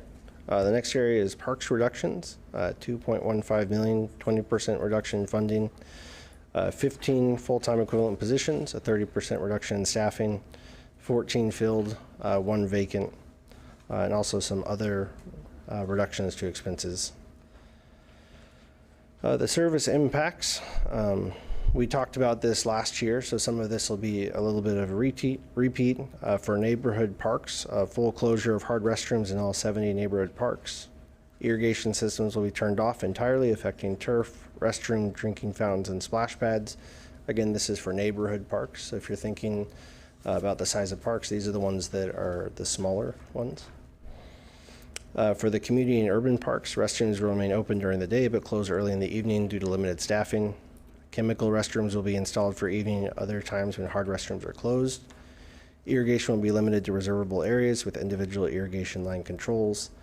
Splash pads at community and urban parks would remain open.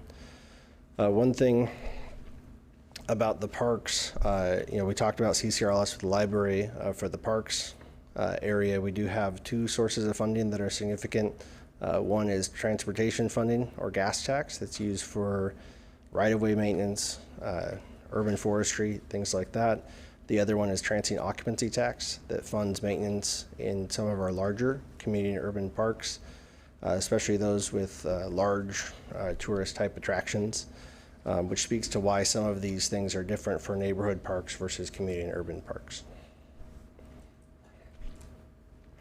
For repairs and maintenance, repairs and replacements of parks amenities, play equipment, benches, drinking fountains will be prioritized based on available funding. Purchases for supplies, tools, and contracted services will be limited, and training will be restricted to essential licensures or certifications only. This is a continuation. That piece was already in place for the current year, fiscal year 2025. I'm going to go ahead and go through recreation also, and then we can pause after that. Reduction of 1 FTE, 20% reduction in staffing. It's a small group for recreation services. And also some corresponding seasonal staff and program expenses. Discontinuation of city-sponsored summer parks programs, cancellation of city-sponsored youth sports camps held in July and August, and loss of affordable youth recreation. So the programs providing affordable recreation options for youth hosted throughout the city park system would not be available.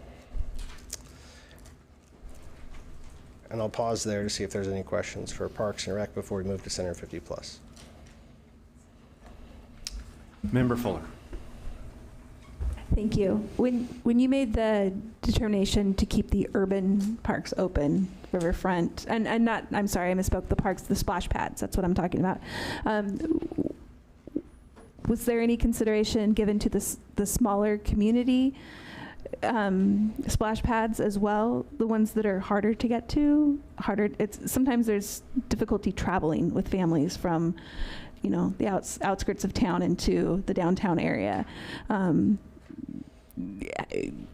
did you come on just to land on the major urban splash pads? Yeah, I appreciate the question. It looks like Gretchen Bennett's here and is able to provide an answer. Yeah, you bet. Absolutely. That accessibility is so important for so many families with limited transportation options. In community and urban parks, it's the flexible and responsive water systems. In our smaller neighborhood parks, our water systems are less flexible, and we can't section off the water components. So in this case, beginning July 1, under the proposed budget, we would have reduced maintenance in the neighborhood parks, no irrigation, which is important. Turning off the irrigation would be important to reduce the maintenance impact, or you'd see a lot of growth. So as a result, the splash pad comes off too, because we don't have a way to get the water to that, but not to the lawns. Was there any consideration to rotating through parks? Like maybe 1 week they're open in non-urban centers, 1 week they're open in urban centers? I don't know. I'd be happy to look into that and get back to you, though. Thank you. Josh, wasn't there, I'm going back to your testimony, or not testimony, your presentation.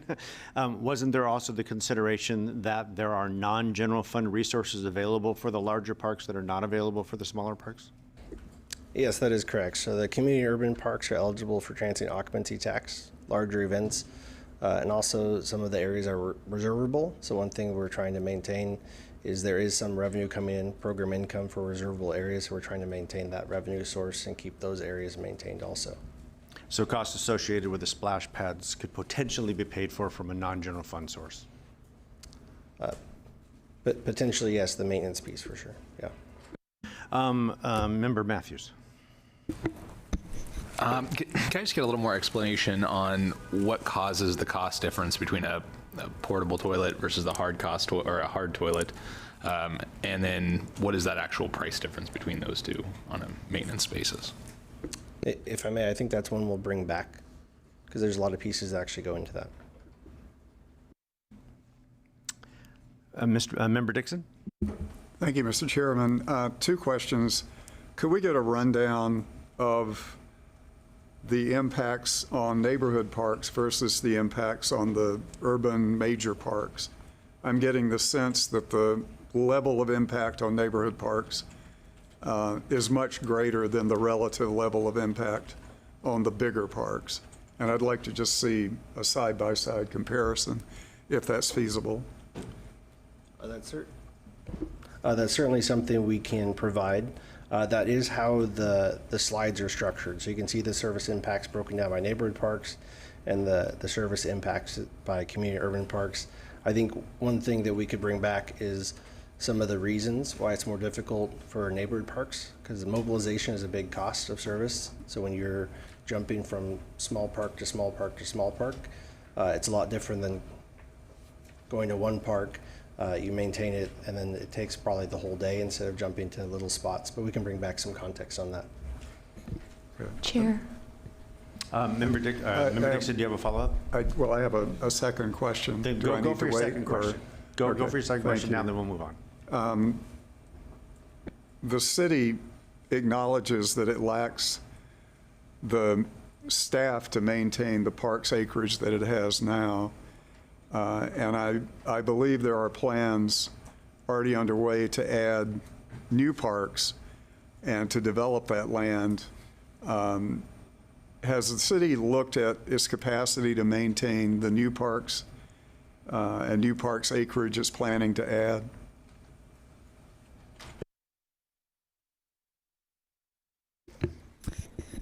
Thank you. This is Gretchen. Thank you. Bear with me, there's a few words there. Yes, parks projects are mostly funded through the 2022 Safety and Livability Bond, or Park Service Development Charges.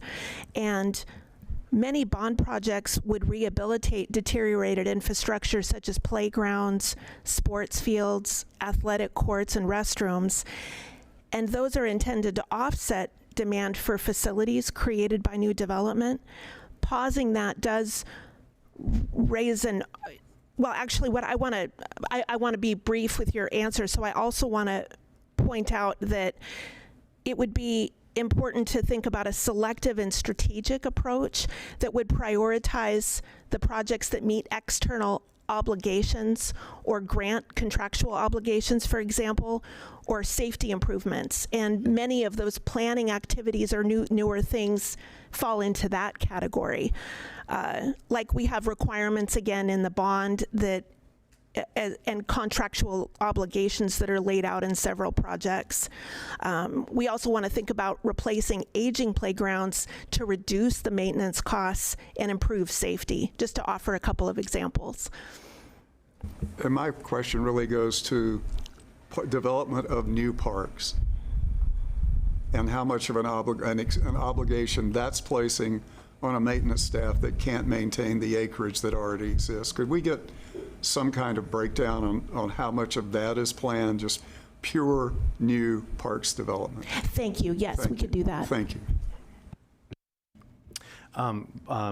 First of all, Paul, am I saying it right when I say Tigan? Yes, you are. Okay, good. All right. I do not want to go all night saying that wrong. Did you have a question? I was just pointing to our colleague on Zoom. I was And going then I do have to a go to question, you, but and then then- I was going to go to Councilor Nishioka. Okay, well then I'll take your leave and go first. Thank you, Councilor Nishioka.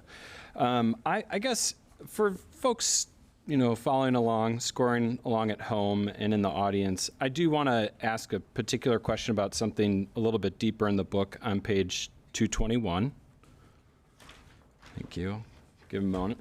And it's about, I think all the softball and kickball leagues kind of stand out on the list for folks. And one of the numbers, I can't believe it, but I do read most of this book every year, and this number jumped out to me, was on the national tournament that the city held. It was a week-long, 7 and 10 days in Salem, and the economic impact was an estimated $7.5 million to the community in 10 days. I want to compare that to the number we received about the airport development, which was $19 million for the time that it's been in operation. And for 10 days in Salem, a $7.5 million impact to the community. Can you talk about how that number is calculated and how much confidence we can put in it? Yeah, I appreciate the question. I think that's one we'll have to bring back. I will point out, and the same is true of the airport and this economic development. Often these are formula-based, so how much dollars you have invested, the visitors coming in, they're at restaurants, hotels, things like that. So there is an escalator there. So there is a definite community economic benefit, indirect benefit for the city, but no direct compensation usually. But we can definitely bring back that precise number and how it was calculated. That'd be great. I mean, and some folks might have flown in on the into the airport. So, I mean, I'm not saying they're exclusive of one another. Does the city think about expanding the program? I see that the number of employees within this program stayed at 2 from last year to the next year. When you consider that kind of economic impact to the community, are there conversations about trying to expand it, market the great Wallace Marine facility that we have? I think we'll bring that one back as well. I will say that program is not proposed for reduction. It's actually one that generates cost recovery, so it's mostly cost recovered just by player fees and tournament fees. Right. Thank you. Councilor Nishioka, I hope you haven't been waiting too long. No, that's fine. This has been great questions. And thank you, Commissioner Tigan. Those are questions that I was also wondering about, because the revenue for the parks is critical, and we need to make sure that we can balance any programs that we can still provide and ensure that the parks are prepared and ready for that. So hopefully we can do that. My original question is also something that Commissioner Matthews kind of brought up, talking about chemical toilets versus closing down the bathrooms. And what I recognized with further comments about the splash pads is that part of the reason you're needing to bring in chemical toilets is because there's no water. The water would be turned off so that the bathroom facilities that are there that require water wouldn't be able to have that. So I'm now understanding that you would have to do that. My question is more to the cost of I'm assuming we have a contract with chemical toilet providers, and I'm just wondering if there's a pretty decent buffer in there for how much use those may get, and making sure that we can keep those at least as sanitary as possible. Did I form my question well enough to understand? I want to apologize because I'm going to jump back up to the first part. I became distracted to the second part because I heard in your observation a thought that perhaps chemical toilets would be coming to the neighborhood parks, and that's not the plan. The plan would be to install the chemical toilets at the larger urban parks out of recognition of the usage, the volume of usage and the distance people have to travel to and from home to get there, and the fact that we'll be closing those restrooms before the end of usage. So that's why we'd be supplementing the larger parks with the chemical toilets. So I missed the second part. Josh may have that.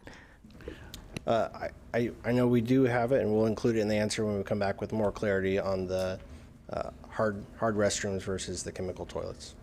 Okay. Thank you. Dr. Brown, then Councilor Matthews. Thank you, Mr. Chair. And I have two questions, if that's okay with you. Mr.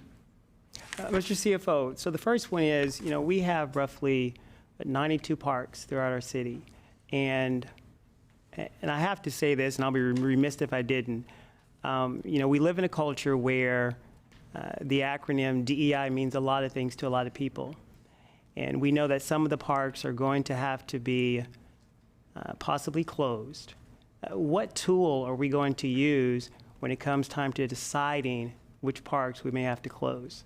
And to help with that, when I say what tool are we going to use, the question I'm asking is, how will we determine which parks are going to get what, or which ones will be closed? Living in an area to where I know that we have so many people that are in poverty, and we have a lot of good parks, do we know what kind of tool we're going to use? Yeah, I appreciate the question, and I'll start the answer, and then maybe I'll rely on Gretchen for the balance. So we're not contemplating closing parks. I know some communities have done that, right? You actually see fences around parks. We're not contemplating that. We're looking at reducing the maintenance. So what you would see in some of the neighborhood parks with the irrigation turned off is later in the summer you'd see brown lawns to avoid the need to mow and adjust those. So that there certainly would be impacts, but there wouldn't be closures. And I'll turn it over in case there's any additional clarification. Thank you, Josh, or Dr. Brown. Josh was correct. I might just add, we're paying attention also to cost recovery and those larger parks that can have larger events and have fee opportunities is part of the matrix. Right. So I'll give an example. So Fisher Road Park in the corner, Northeast Salem, that park we know is subject to have some enhancements. Will those enhancements still go forth? Yeah, you may have to come back to that. I'm just curious. Okay. You're talking about Northgate? Yeah. Or? Yes. Okay. We can bring that answer back. I think some of that work's already underway, so I'm not sure where it would land. I think the intent and the hope is that if this went forward, they would be temporary measures and we could bring it back and neighborhood parks would be maintained and restrooms would be open. So I don't know if it would be a complete pause on all of those kind of projects, but I don't know the answer to that question. Got it. And I apologize, Mr. Chair. There was 2 questions. I have a third. Okay.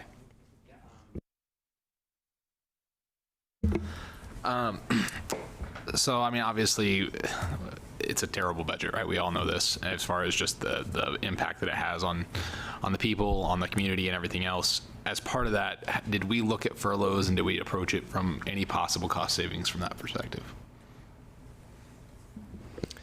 Yeah, I appreciate the question. I'm not sure if this was a question we answered in the Budget Committee questions, and if it's not, we'll add the answer. We've had the same question from employees also.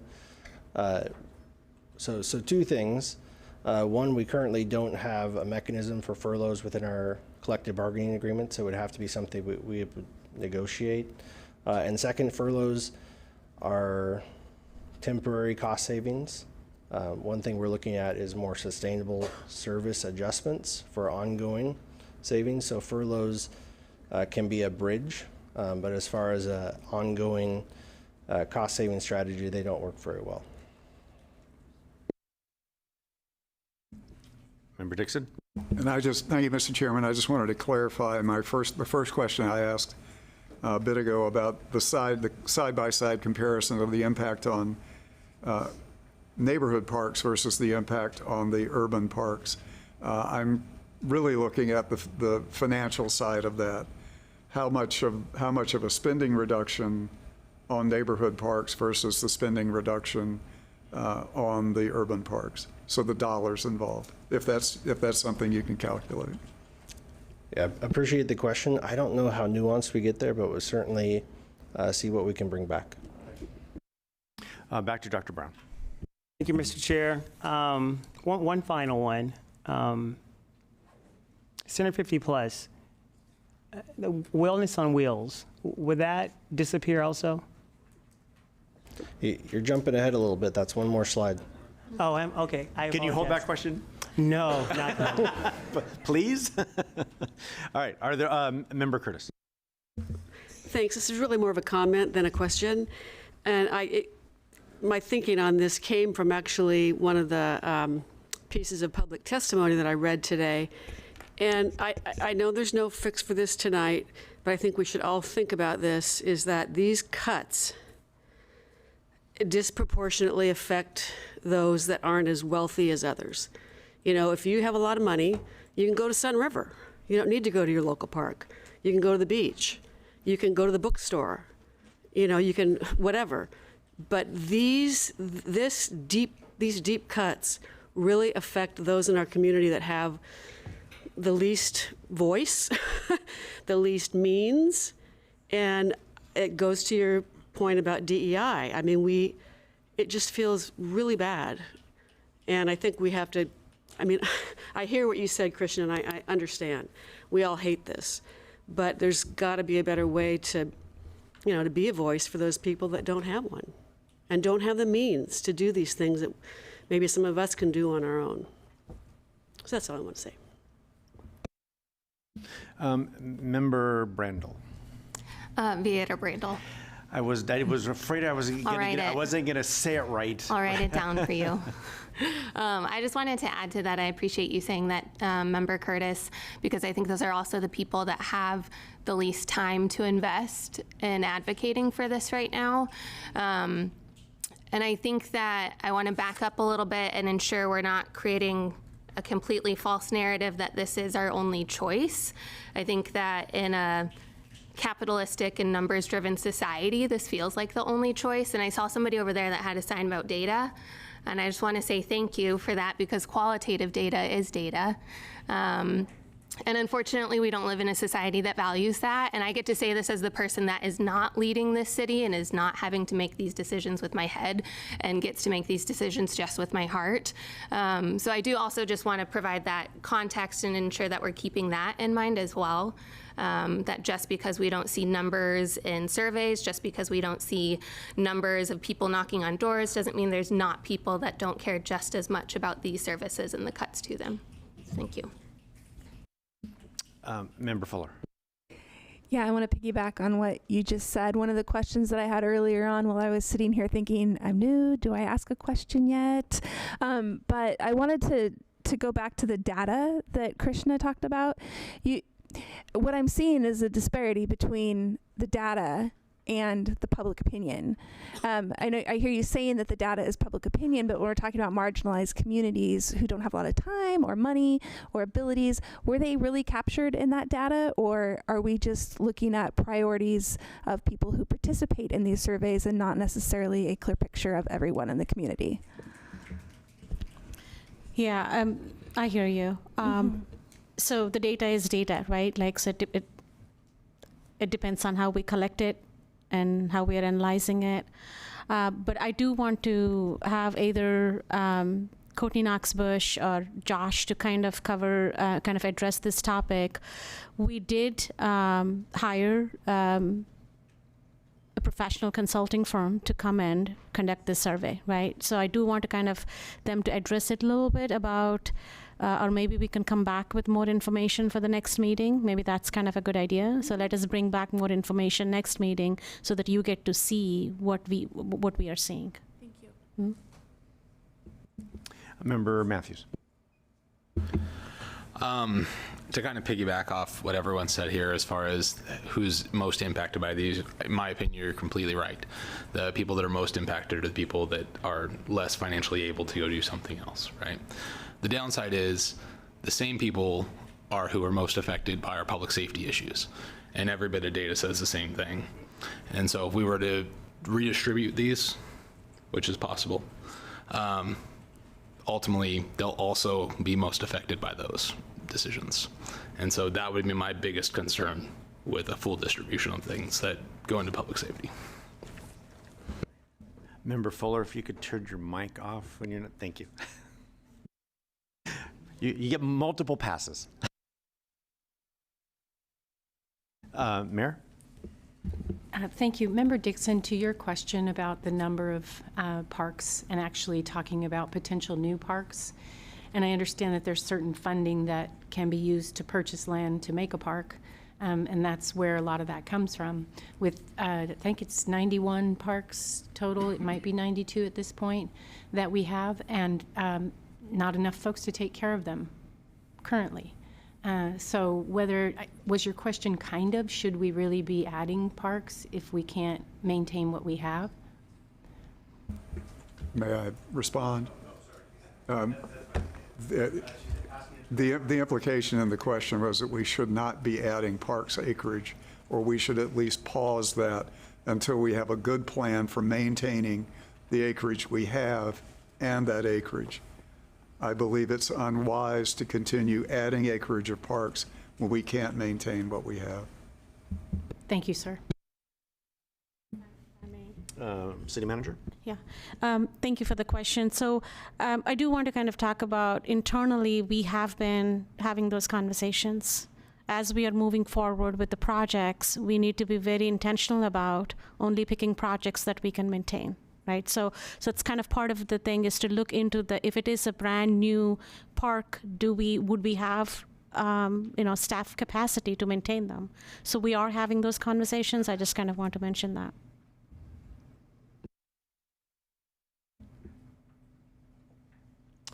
All right, Josh, there'll be more opportunity for them to ask questions. I think you have more material. Thank you, Mr. Chair.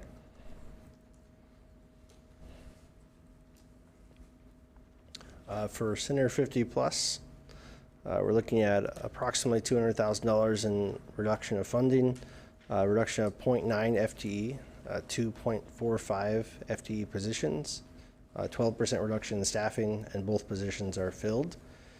For the service impacts, we're looking at reduced programming and hours, so fewer classes due to cuts in professional services, with reliance on volunteers to lead programs. Evening and weekend drop-in program will be limited, with the facility only open for rentals or pre-registered classes. The elimination of the part-time staff will reduce outreach efforts and increase customer service response times. Respite services caregiver classes will be reduced by 50% due to less staffing, and the total number of clients the program can accept will be reduced to maintain required staff-client ratios. Also, cuts to technology upgrades, print materials, and the summer program guide may limit access for some users. And I'll pause there to see if there's questions on the Center 50 Plus. I believe that Dr. Brown has a question. Wellness on Wheels. Will that be one of the services that we'll be able to keep for them or no?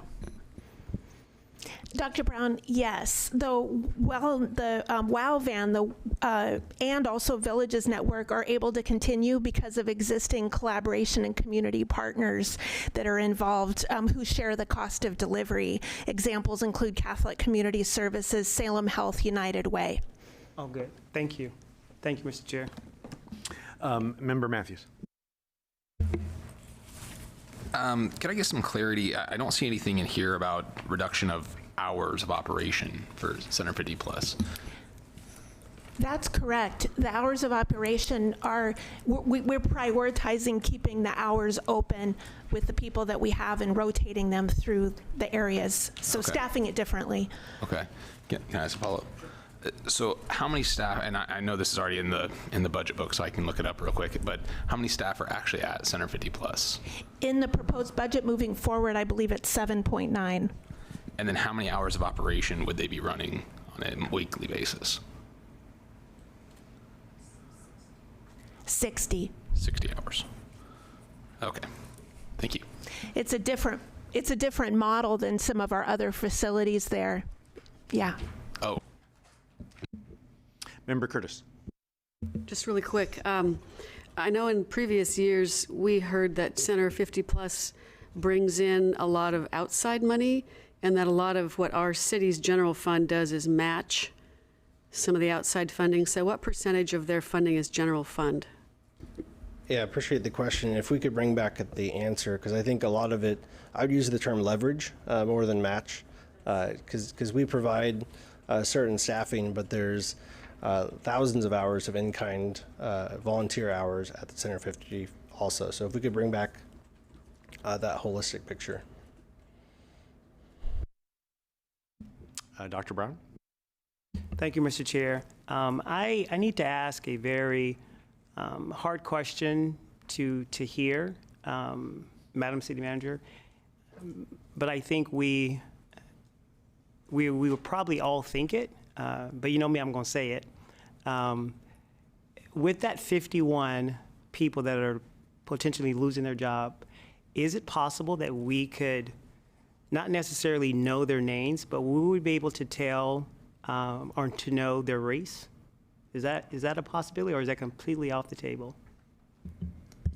So just for correction, Councilor Brown, out of 51, the number of people is 37. So it's 37. 37.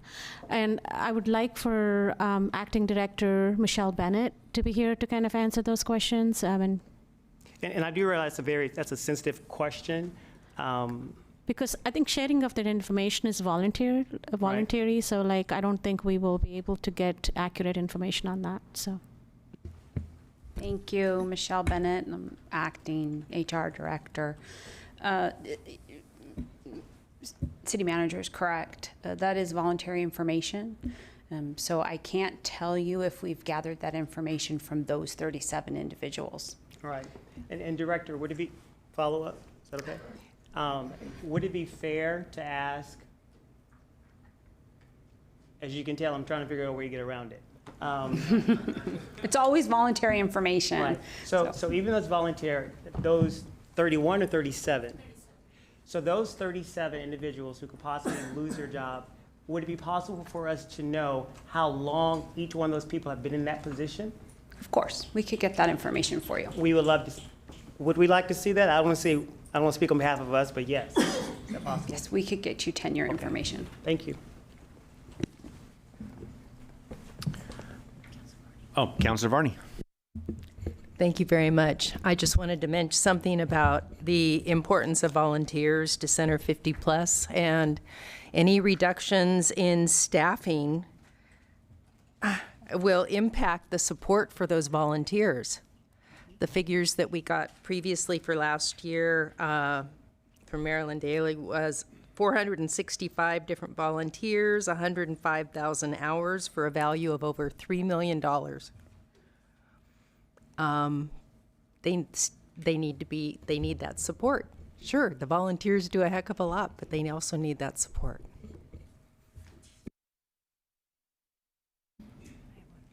Mayor Hoy? Thank you. I'm just remembering the Cup of Joe breakfast that Center 50 Plus put on. It was an honor to be present there. And I really appreciated the sentiment. I think her name was Winnie, and the picture of the pearls, and don't let the pearls fool you. You know, these are strong people, very driven, and willing to participate. They've joined the coalition to get the levy passed, and they're working hard, letter writing and doing other things to take care of that. So I just wanted to acknowledge that, and I'm hopeful. Thank you.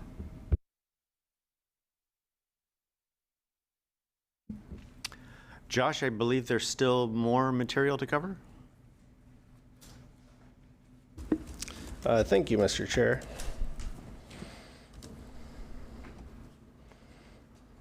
And just before we move on, I do want to acknowledge, so in your budget book on page 205, there are a couple other reductions mentioned in community planning and development. I neglected to include a slide, but during this presentation, we were really focused on community services, but there are a couple vacant positions being reduced in this result area for community planning and development. One code enforcement officer 2, and one planner 2 position for those divisions. And I just want to make sure that we got that on the record. Josh, I'm going to use my prerogative here and ask that question right now. I have nothing against planner positions, but I'm curious as to why that planner position would come back if the levy passed. So it's still a capacity issue. So developing the budget, we looked at vacant positions that could reduce the impact to other services. So this was a position that was offered for that. It doesn't remove the need for those planning services and that development that needs that planner in place. So if the levy passes, there are positions that do come back. And I should clarify, so Welcome Little Community, most of the positions, especially Center 50 Plus, Parks, and Library would be recommended if the levy passed that we would come back. If the levy doesn't pass, we move forward with the proposed budget or as modified by the Budget Committee. So if the levy passed, there are FTE that are within your budget cuts that would come back outside of Library, Parks, and Center 50 Plus. Yes, that is correct. So can I answer that question, Chair? So when we were looking at the immediate cost-saving measures, each of the department heads offered some positions to be eliminated in order to reduce the impact on the FTE layoffs. So that doesn't mean the need doesn't exist. So each of those positions, not filling those positions or leaving them vacant means there are going to be service reductions in those areas. So if the levy passes, we have to bring those positions back to kind of be able to provide those services. And also it is not a sustainable model for those departments to continue without those resources. But at this point, we're trying to save as many FTEs as possible. So that was kind of one of the reasons why we kind of decided to eliminate them. All right, I jumped in. Let's go back to the committee. Member Manville. Thank you, Chair. It looked like the code compliance might be a multi-unit building inspection person. That budget seemed to be decreased. Is that correct? That kind of. I believe that that is correct, or the program allocation might not have got updated, but I'm looking to our community planning and development director who's coming forward. Good evening, Kristen Rutherford, Director of Community Planning and Development. The position that is being reduced is not from the multifamily inspection program, but we've had vacancies. So if you're seeing a reduction, it's likely tied to vacancies. We had 2 people transition out of that program, and it took some time to then fill those positions. The reduction in compliance services is not in the multifamily program, it's in regular compliance services. Okay, so. Go ahead, follow up. So those people who live in multifamily will have the same level of inspections and safety Yes. and making sure that they have That's safe places to live. correct. Yeah, thank you. Mm-hmm. And one last comment, planning matters. I'm looking at Lisa over there. I'm a planner. And one of the community's top priorities is more affordable housing, and one of the ways to do that is to process things quickly and to help our building partners get things through. And so when we're seeing cuts in that, that's going to delay that, and that's increasing the housing costs. So certainly glad to see that added back in. I appreciate that department working in these tough budget times, trying to make it work, but certainly glad to see that added back in. So just personal comment, and thank you. A planner looking out for planners. Are there other questions at this time? Member Varney. Thank you very much.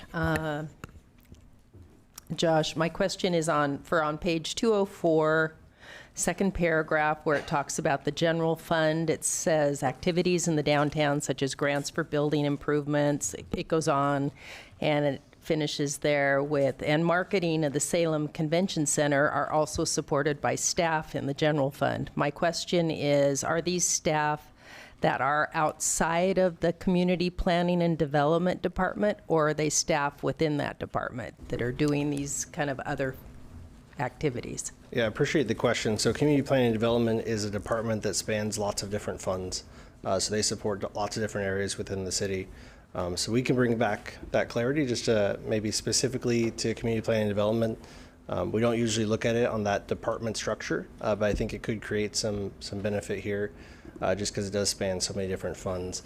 Because when you talk about the convention center marketing, it's not funded by the general fund, it's funded by the transient occupancy tax. Okay, that's what I thought. That's why it kind of stood out to me as to how the general fund was involved there. Okay, Yeah, thank and you. I want to give Kristen an opportunity if she wants to add any clarity there. Certainly, I can speak a little bit to that. So the contract with the convention center, including the marketing plan and their overall management plan, that's managed by urban development staff. Urban development staff is primarily funded through urban renewal, but there is a component of staff time that is funded through the general fund. So that's where that allocation would come from.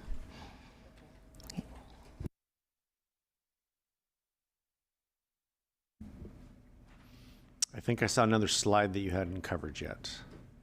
Thank you, Mr. Chair. We do have a couple final slides.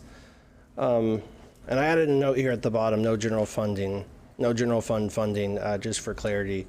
And we've talked about some of these last year, but the Safe Park program and warming, or I've been clarified, it includes other inclement weather situations network. That funding had an offset in the current year. We do not have an offset in the next year. So it is eliminated from the fiscal year 2026 budget due to no offsetting grant funds. I do want to clarify the Salem Outreach and Livability Service team, the SOS team, is currently funded with the state sheltering grant. The Navigation Center, which the city owns, which is operated by Mid-Willamette Valley Community Action Agency, uses a state operating grant. And then we do have the homeless services team, two police officers and the police department, which is funded with opioid settlement funds. And then also funding for the youth substance abuse program. So if you remember last year, we were talking about the youth development program. That staff member was transitioned over to this other funding and focus on youth substance abuse. And also first responder wellness.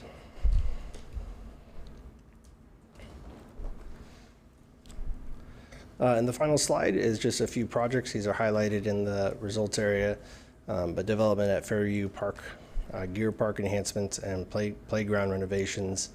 These are some of the projects that are funded with a variety of funding sources, not including the general fund, but either grants, system development charges, or the 2022 safety and livability bond. And happy to answer any additional questions you all might have. Member Manville. Thank you, Chair. I feel like we've talked a lot about struggling to fund the SOS team, so it's nice to see there's a sheltering grant. Is that a one-year grant? Is that something we can depend on? Appreciate the opportunity to clarify. So it's the remnant of a larger grant we received several years ago, $10.5 million that we've been running down the balance of. So we have funding for fiscal year 2026, and I think we have partial funding for 2027, and then we'll be looking at alternate sources of revenue to continue that program.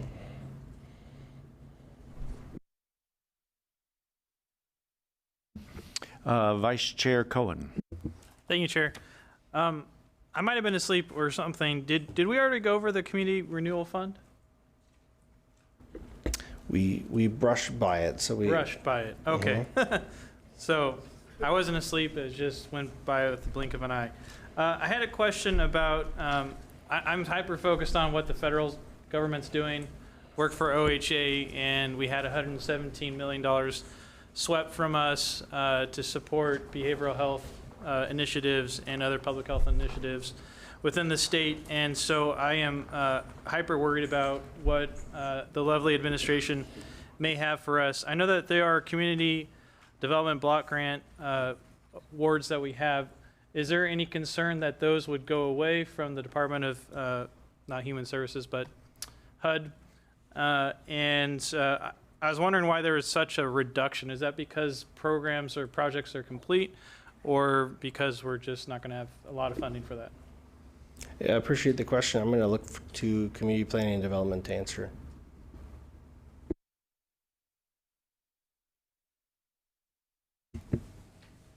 Good evening, Michael Brown, Community Planning and Development, and job title now is Manager of Housing Production Programs and Incentives, but I also have been supervising the federal program staff for the last 4 years.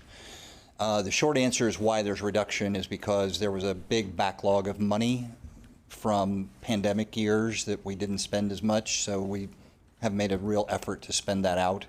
And so now we're catching up finally to where the only thing that's going to be available is the annual grant. Obviously, none of us can predict what's going to happen with respect to the federal government and what it's going to do, but I've seen open source reports that the continuing resolution that was approved by Congress had a 0% change to CDBG funding and a 17% reduction in home funding. How that will translate to individual jurisdictions, we don't know yet, but if it's applied evenly, then that's what would be expected. Councilor Nordyke, did you have a question? Yes, I did. Josh, on the slide where you mentioned the navigation center and you said there was a state operating grant, I just want to make sure I understood you. So the Community Action Agency, they're the ones who provide the staffing and service support to the NAV center, not city staff. And they are paid, their time is paid for from the state grant. Is that right? That is correct. I think it was either 2 or 3 years ago we received $5 million for an operating grant. I know they've had some pieces of other funding, so we're filling in where needed to fulfill that obligation. So that grant is held in trust in our trust and agency accounts. And then we have a grant agreement that they can draw on for those operations. So it's a pass-through funding for the city. Thank you. I appreciate that, because one of the critiques we so often hear when we go and talk about the levy in public, or when we just go talk in public in general, is that there's this misconception that we're spending a small fortune on homeless related services. And the reality is that actually there's been some pass-through funding, and we have a network of nonprofits who do a lot of that work. So I'm just curious, I wasn't able to find it in the budget book, but how much money are we, the city, spending on the navigation center? I see there's a small amount in the capital improvement plan perhaps, but what is the city of Salem doing to pay for the services and that is being provided at the Nav Center? I appreciate the question. I'm going to defer to Gretchen. And I'm going to watch Callie's face in case Callie... I have my understanding of the answer, but Callie is smarter than me. Let's get Callie. And for any of these questions, I don't know how my peers here feel, but I much prefer getting answers in writing that are 100% accurate, so you don't have to shoot from the hip. I mean, I would rather have that. I know that we receive all of that collected information all at the same time, and so I dread the pop quiz aspect of these meetings. So if you know the answer and you're sure, great. But if not, it's always helpful to just, you can just send us an email later that'll be circulated. Anyway, that's all I wanted to say. Thank you. Yeah, I can take this one. I do know the answer. The city does not spend money, its own funding, on operating the navigation center. It's all been grant funded. Yeah, including the utilities and everything else. So, yeah. Member Dixon. Thank you, Mr. Chairman. To build on Councilor Nordyke's question, could we get a breakdown of the general fund spending on what I would call emergency services for unhoused people? Things like the navigation center, shelter services, outreach teams, that sort of thing, to see what from the general fund we're spending in that area versus how much is being supported by grants, which, as we all know, can run out. Is that a feasible question? Yeah, I appreciate the question. I can just answer. So there is some coordination that happens by general fund staff, but it's in addition to many, many other duties. Otherwise, we have the homeless service team and we have the SOS team. Those are the only two groups housed in the general fund, and they're both offset by alternate funding, either the opioid settlement funds or the state sheltering grant. Even those two programs? Yes, that is correct.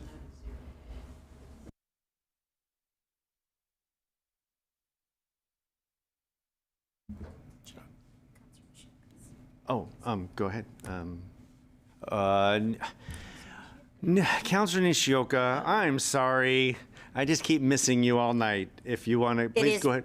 It's really hard. It's really hard to see that Zoom, and I seem to be a single person. So I totally understand, and thank you for catching. To build again on the questions that have been asked. So currently the SOS team and the homeless service team are being funded by other programs, other money sources, but we know that some of that will run out. And I think that some of my concerns, as my fellow counselors know, are what we'll do at that point. I believe that the SOS team's funding will run out at the end of fiscal year 26, or is it sooner, Josh? And if so, I know you stated that that we may need to be looking at potential funding for those when they do reach their final revenue or grant funding that is available. So help clarify that, please. Yeah, I appreciate the question. So first, the homeless service team, funded by the opioid settlement funds.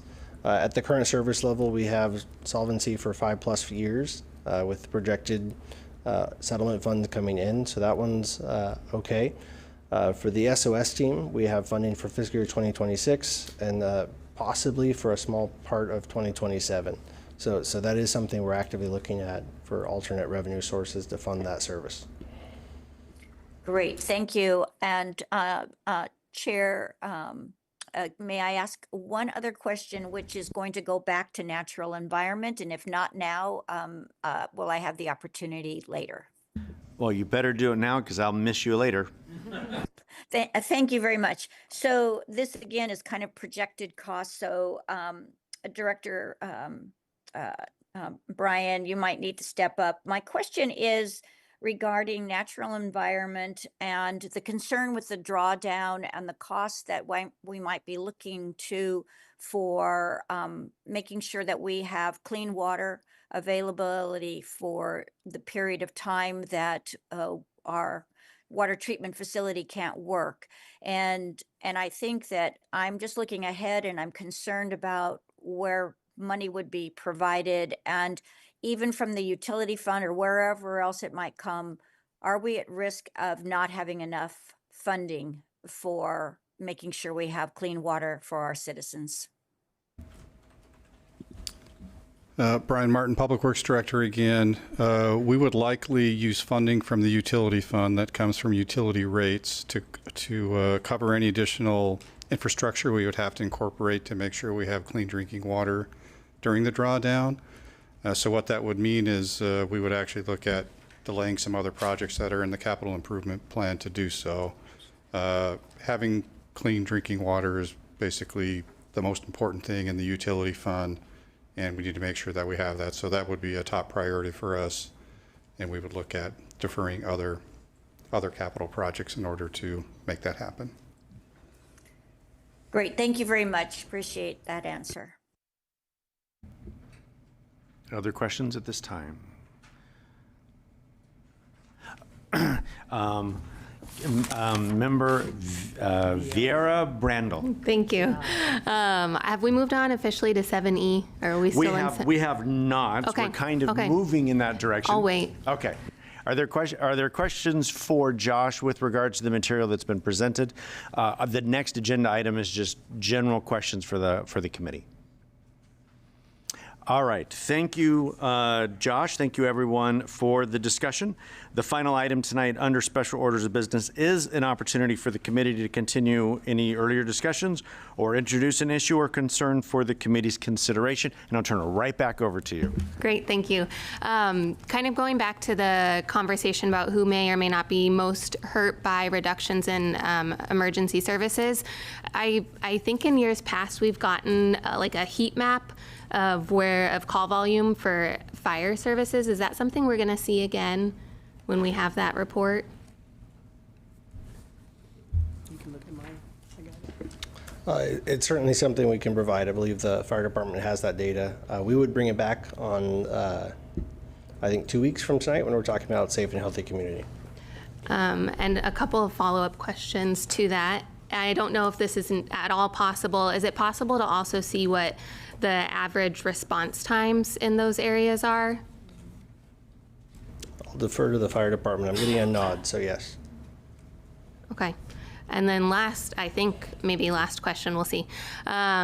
If we also then get the scenario where we see more equal cuts across the board, is it possible to provide some sort of narrative from both fire and police about what they anticipate the impacts to be to different areas of the city? Yes, that can certainly be provided. Okay. Thank you. Member Tigan. Thank you. I'll ask one more question of Josh. It's still sort of 7E, but we didn't spend a lot of time during your introduction or the city manager's introduction on pages 16 and 17 of the budget document, which for folks listening in is the sort of personnel services supplement and workforce changes. And I know we're focusing a lot on other parts of the budget tonight, but I am really curious about the rate of change in some of the lines on citywide personnel services. And I think these are important for the community to see and understand. The largest ones by dollar amount are changes in salaries, which I think we understand. We know we've done a number of recent contract adjustments. But the ones that jump out to me really are PERS costs, and even in the time that I've been on the budget committee and all the way back to when Member Nordyke and I started many years ago, the jump in line 51240, employer retirement PERS, that's over a $10 million jump year over year, which we haven't seen anything like that in my recollection, but I didn't go back to my old books. Can you characterize that? Why does it look like that? Is that one of those things that is sort of the impact of things rolling down to the city, or just give us a better handle on it? Yeah, I appreciate the question. So the Public Employee Retirement System, often referred to as PERS, Oregon PERS, they operate with a governing board, the PERS board. They meet fairly often. So when they're setting rates for municipalities, and the city's what's known as an independent employer. So everyone who's retired from the city, everyone who's employed by the city, all our liabilities are calculated independently of everyone else. It's not true of all employers, like all school districts are lumped together, things like that. So when they look at setting that rate, the equation is fairly simple. So most of the benefits provided to retired employees come from investment earnings. I think it's upwards of 70%. So when you think about us paying in, $39 million in a current year, they're paying out much more from investment earnings, even above and beyond what we're paying into it. All for retired employees, benefits that were earned a long time ago. So if investment earnings don't meet their assumed rates, their assumed rate is 6.9% still, just checking. If they don't meet the assumed rate, employer rates increase. So it's a very simple equation. Investments come in lower, that's collared, so it could go up much further if it weren't collared. We'd see much bigger jumps. So what happens is we were not expecting this level of increase, so it really was pretty unprecedented. But it is calculated for Salem, and we're not alone. So when I meet with other finance directors in Oregon, no one was really prepared for this level of increase. We weren't expecting it. The previous actuarial advisory rates were much lower, so this was double what I was expecting when we produced the forecast in October to January. We saw that increase happen. So the tremendous let's say apple cart that was upset across the markets in the last month, this number here doesn't reflect even the losses in that, and next year's rate would reflect the changes we've seen in the market since January?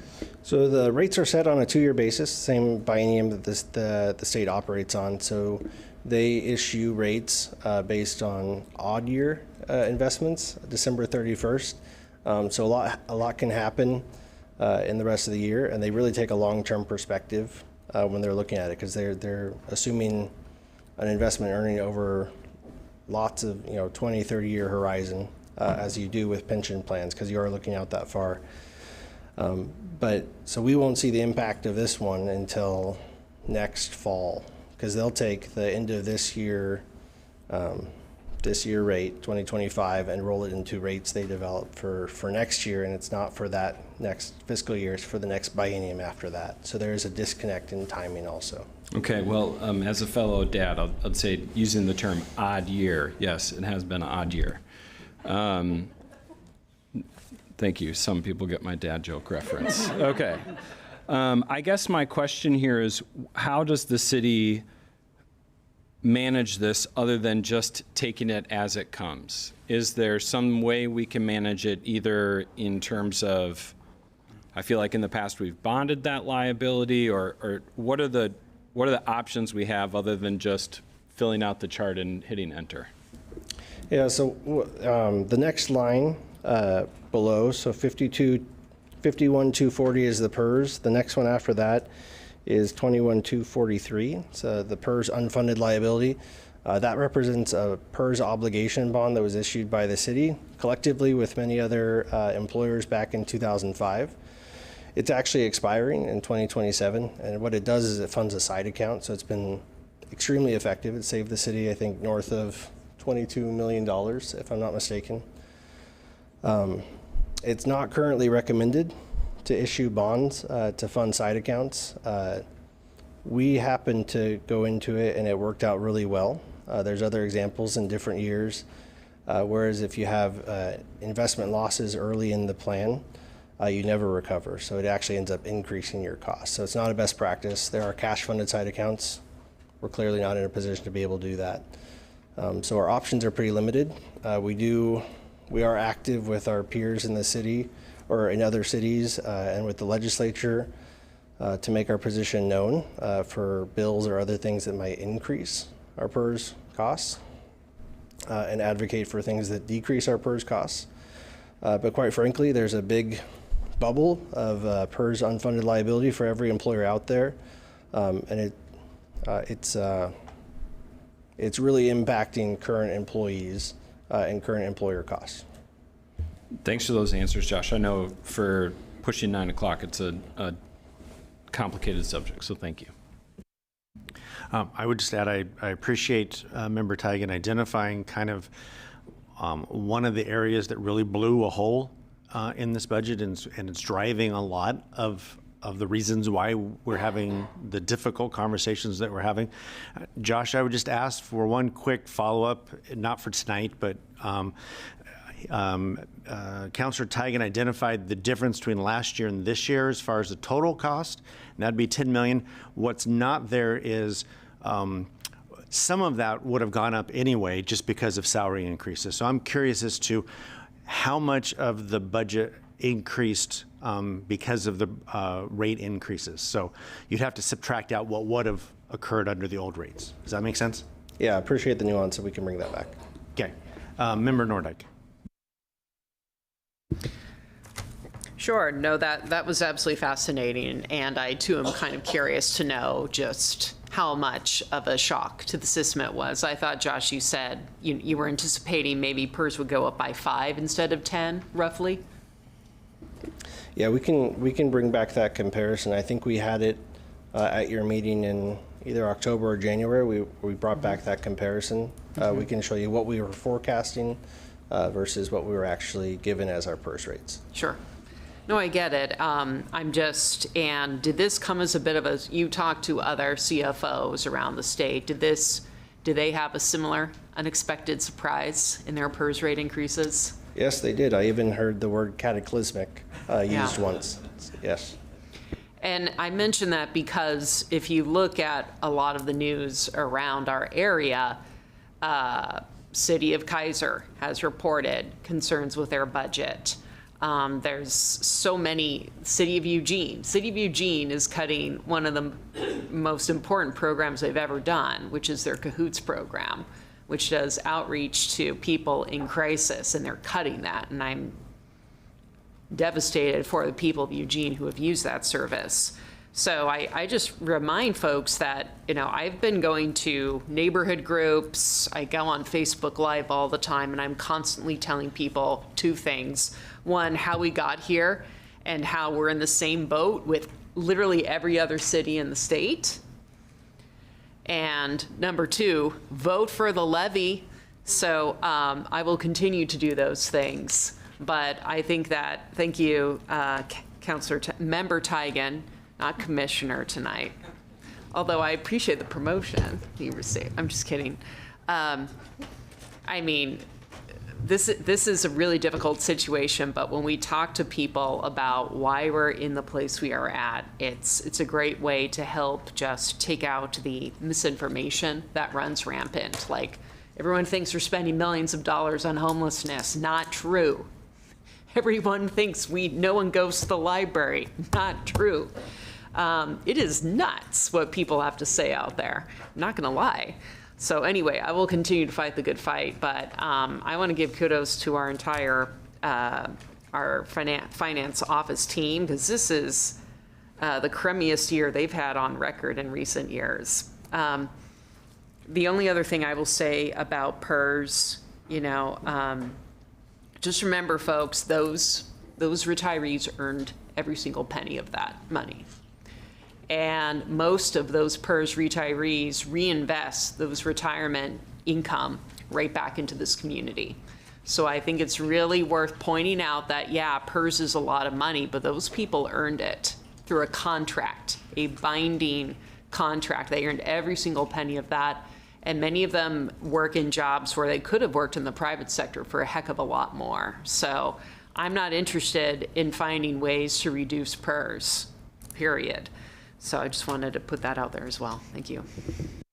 The mayor, go ahead. Thank you. Josh, maybe I missed it, and you used the word cataclysmic, which made me think of the word willy-nilly. Like, how does this happen?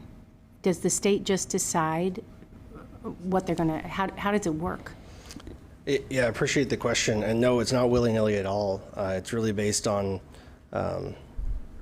a deep actuarial analysis of the situation and their PERS returns. It's a very structured process. I have deep respect for the PERS board and the situation they're in, especially our municipal government representative there, who's my counterpart in Hillsborough.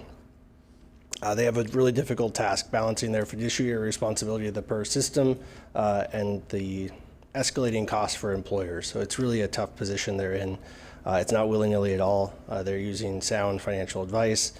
It's just an unfortunate situation. The returns that we used to be able to expect are not appearing. So as soon as that assumed rate isn't met, it triggers that employer rate to go up. So no, not willy-nilly at all. Thank you. Member Vera Brandel. Thank you. I wanted to ask Josh as well. I think when we start talking about PERS and the cost of public employees, a lot of times folks think that an easy answer is to cut our public workforce and privatize, but it's my understanding that is not the cost savings that people might think it is. Is that correct? Yeah, that is correct. It's a very common misconception. So, and I'm sorry, we could bring this back if you want to have a larger conversation, but there's 3 PERS tiers. So tier 1, tier 2, and then OPSERP, or general service, which is the latest. It's a reduced level of benefit. So the unfunded liability, this balloon that's out there, is associated with tier 1 and 2 employees, and I apologize for those of you that are in the room. So that unfunded liability is there. It's layered on top of OPSERP employees like myself and others, but the benefit is lower. So that unfunded liability, you reduce the workforce, say, by 20%, it increases your rates by 20% because it spreads out that unfunded liability on fewer employees. So the rate will increase fairly immediately within a couple bienniums to compensate for that reduced workforce. So it is a city liability. It's on our books. It will get paid, and it doesn't matter how many employees you have. It just gets layered on top of who's ever left. Member Manville. Thank you. Just to change, thank you for that PERS dive and flagging that, member Tigan. Before we wrap up, I feel like we're almost there. Maybe not. It's fine. I want to acknowledge the hard work the city staff have done in developing this budget and all the work that you do to try to keep us on course. I do recollect the effort to put us on a glide path that we did not particularly take last year because we were desperate to fund the things that we all want. That said, I also want the people who attended tonight and who testified to know that this budget is not something that is in any way close to what I would support. It's not an easy task, and I just want to say that we've got the following weeks to work through this, and I hope we can find something that will earn my support and the committee's support. So thank you. Thank you. There's actually a few members that haven't made any comments this evening. I just want to make sure that everybody has an opportunity to ask questions or express concerns. Okay, are there any other questions this evening? I see Member Tigan. Thank you. I just want to clarify a request about the library that I'd made, just so the city staff doesn't go too far into it. I would really just like to see, the request that I had about the operations was just about the hours. You know, what would 20 hours look like on the week? I think that is something that the public is really curious about, seeing how those 20 hours would fall on the calendar on a weekly basis, just so they can understand, you know, what are we talking about? So you don't need to do a staffing analysis, or maybe you need to do it in the background, but like I think what needs to be presented to the public is which hours, what days. Thank you. All right, well, I'm going to move on to item number 8. Earlier this evening, we had an opportunity for public comment on the items that were on our agenda this evening. There is now an opportunity or time set aside for public comment to address items that were not on the agenda. Each individual testifying will be limited to 3 minutes. Is there anyone present who would like to provide testimony regarding items that were not on tonight's agenda? I don't see any. All right, I make sure I don't miss anything here. The next Budget Committee meeting will be held on Wednesday, April 23rd, 2025 at 6 p.m. The Budget Committee will review the strong and diverse economy and safe, reliable, and efficient infrastructure result areas, as well as the Urban Renewal Agency budget, and conduct a public hearing on the Capital Improvement Plan. The CIP documents are at your desk this evening for review in advance of the public hearing next week. Seeing nothing else, let's adjourn.